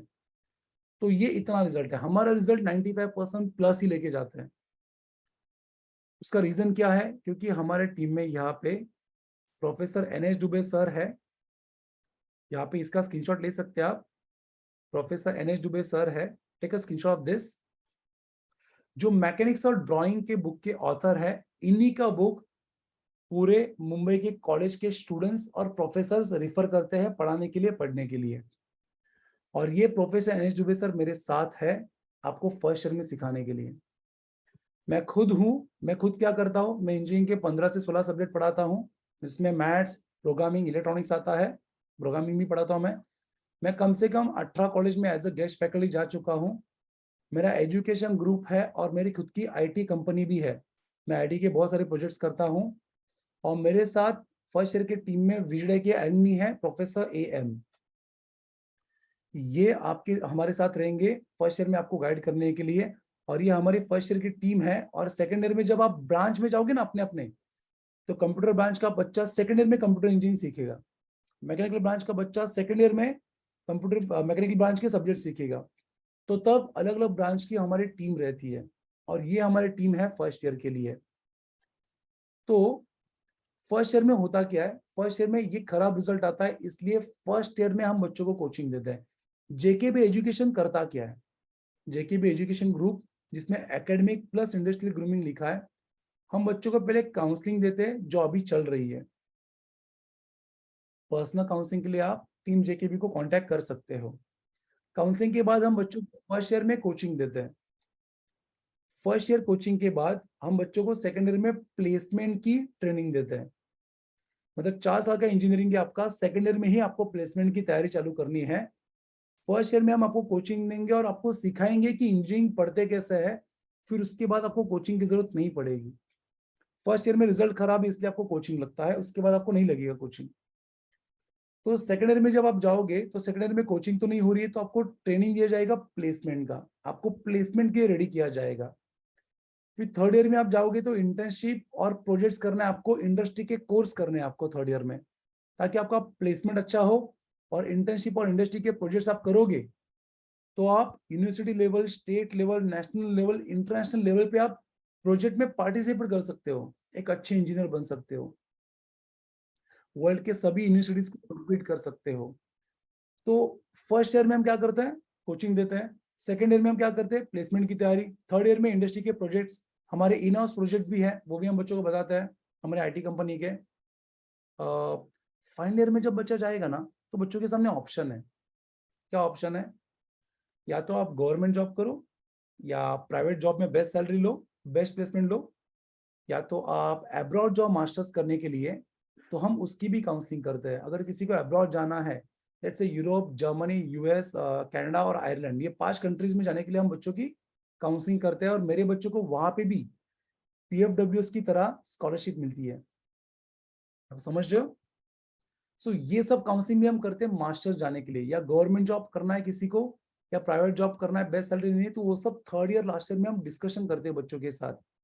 और फाइनली अगर किसी को स्टार्टअप करना है तो हम खुद उसकी ग्रूमिंग करते हैं, हम खुद उसमें पहले इन्वेस्टर बनेंगे, और हम खुद बच्चों के साथ ये काम करते हैं। सो हमारा कोचिंग क्लासेस नहीं है, उससे बढ़कर इंडस्ट्रियल ग्रूमिंग के लिए हम बच्चों को रेडी करते हैं। और मेरे साथ इतने सारे प्रोफेसर्स हैं, ये सब, इसका भी स्क्रीनशॉट ले लो आप, हम क्या क्या करते हैं वो 4 ईयर की मेंटरशिप प्रोग्राम है। Please take a screenshot of this. देखो ये दुबे सर है, इनका फोटो आपको गूगल पे मिल जाएगा, और ये मेरा थोड़ा सा पुराना फोटो है। तो हम फर्स्ट ईयर में क्या करें, फर्स्ट ईयर में बच्चों को रिजल्ट दे रहे हैं, अच्छे से पढ़ा रहे हैं, उनको पढ़ते कैसे वो सिखा रहे हैं। सेकेंड ईयर में हम क्या कर रहे हैं, प्लेसमेंट के लिए रेडी कर रहे हैं। थर्ड ईयर में इंडस्ट्री की कोर्सेज दे रहे हैं। और लास्ट ईयर में जो भी सक्सेसफुल करियर के लिए आपको बेस्ट रहेगा वो आप आराम से अचीव कर सकते हैं। मैं आपको टेस्टिमोनियल्स भेजूंगा व्हाट्सएप ग्रुप के अंदर, आप सब लोग व्हाट्सएप ग्रुप के अंदर हो, नहीं हो तो आ जाओ। I am gonna give you the testimonials, जहाँ पे आप देखोगे मेरे बच्चे गवर्नमेंट के क्लास 1 क्लास 2 ऑफिसर बन चुके हैं। कुछ बच्चे बीआरसी में, आईआईटी बॉम्बे में एज ए जूनियर साइंटिस्ट काम कर रहे हैं। बहुत सारे बच्चे यूएस में, यूरोप में मास्टर्स करने के उनको स्कॉलरशिप मिली है, वहाँ पे उनको बहुत अच्छा पैकेज मिला है। और मुंबई के बहुत सारे बच्चे जिनको यूनिवर्सिटी का बेस्ट प्लेसमेंट मिला है, मतलब 24-25 साल के बच्चे हैं, 25-30 लाख का उनका पैकेज है। और वही बच्चे थर्ड ईयर में जब हमारे पास आते हैं, थर्ड ईयर में मतलब आप जब थर्ड ईयर में जाओगे तो मेरे पास आउट स्टूडेंट्स आपको ट्रेनिंग देने के लिए आएंगे। इतना बड़ा मेरा 11 साल का कम्युनिटी मैंने सेटअप किया है। तो last but not the list, ये पीडीएफ आपको मिल जाएगा। हमारा फर्स्ट ईयर का कोचिंग का फीस है। देखो ये सब एक्टिविटी हम करते हैं इंजीनियरिंग के बाद। मास्टर्स अब्रॉड में करो, मास्टर्स इंडिया में करो, प्राइवेट जॉब करो, गवर्नमेंट जॉब करो, प्रोफेशनल कोर्सेज प्रोजेक्ट करो, स्टार्टअप करो हो सके तो ये सब पीडीएफ आपको प्रोवाइड किया जाएगा। फर्स्ट ईयर में हमारी कोचिंग और हमारी कोचिंग की फीस भी है। तो फीस के बारे में टीम जेके भी आपको बता देंगे। टाइम टेबल हमारा किसी भी कॉलेज से क्लैश नहीं होता, क्योंकि हम सालों से ये सब कर रहे हैं। मैं खुद 11 साल से कर रहा हूँ। Professor N S Dubey sir जो ऑथर है, वो 32 साल से ये सब कोर्सेस और ट्रेनिंग कर रहे हैं। Professor N S Dubey sir ने 1992 में, 30 साल पहले, विजिडाई में सबसे पहले काउंसलिंग चालू किया था। और ये काउंसलिंग अभी बहुत सारे लोग लेना चालू कर दिए। 2012 तक वो काउंसलिंग लेते थे, 1992 से 20 साल। पिछले 10-11 साल से मैं उनके साथ हूँ और मैं ये काउंसलिंग कंटिन्यू कर रहा हूँ। हमारे काउंसलिंग के पीछे का एक ही एजेंडा है कि बच्चों का करियर अच्छा बने, बच्चे सही ब्रांच चूज करें, बच्चों को एडमिशन प्रोसेस के बारे में पता हो और एक अच्छा इंजीनियर बने जो ये कंट्री को एम्पावर करे। अगर सिर्फ कोचिंग क्लास करेंगे आप 4 साल में, अगर सिर्फ कोचिंग क्लास के पीछे दौड़ोगे तो आप इंजीनियर के साथ साथ आपके पास नॉलेज कुछ नहीं रहेगा। 4 साल इंजीनियरिंग पढ़ के आपको इंजीनियरिंग की डिग्री मिलेगी, लेकिन स्किल्स, एक्स्ट्रा स्किल्स लेके आप बेस्ट प्लेसमेंट ले सकते हो या खुद की कंपनी फॉर्म कर सकते हो, स्टार्टअप कर सकते हो। स्टार्टअप के 2 टाइप है, एक बिजनेस स्टार्टअप है, एक टेक स्टार्टअप है। जम्बो किंग जो वड़ा पाव है या ये वाले जो चाय है वो बिजनेस स्टार्टअप है, लेकिन एम इंडिकेटर, पेटीएम ये टेक स्टार्टअप है। समझ में आ रहा है आपको? सो ये 2 डिफरेंसेस है। तो हम बच्चों को स्टार्टअप के लिए रेडी करना चाहते हैं, इसलिए इंडस्ट्रियल ग्रूमिंग बच्चों की करना चाहते हैं। तो मैं आप सभी को वेलकम करूंगा, इनवाइट करूंगा मेरे जेकेबी के मेंटरशिप प्रोग्राम में। हमारे पूरे मुंबई में सेंटर्स है, नवी मुंबई में नेरुल में है, साउथ मुंबई में दादर में है, वेस्टर्न लाइन में बोरीवली में है, डाउन साइड में ठाणे में हमारे सेंटर्स है। हमारे एडमिशन ऑनलाइन होते हैं और हमारे बैचेस ऑनलाइन ऑफलाइन दोनों कंबाइन चलती है।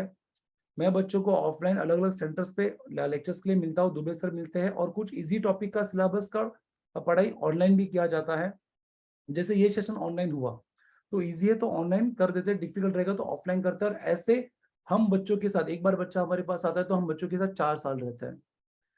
So this is the JKB Education Group for your prosperous career. I would love to invite students and parents to come and be a part of JKB family, and let's have a beautiful career during and even after engineering. अब सबको अगर ये clear हुआ, so please type clear in the chat box. अभी मैं आपके question answers लेने वाला हूँ। Okay, please type clear in the chat box. Yeah, please type clear in the chat box. Yes.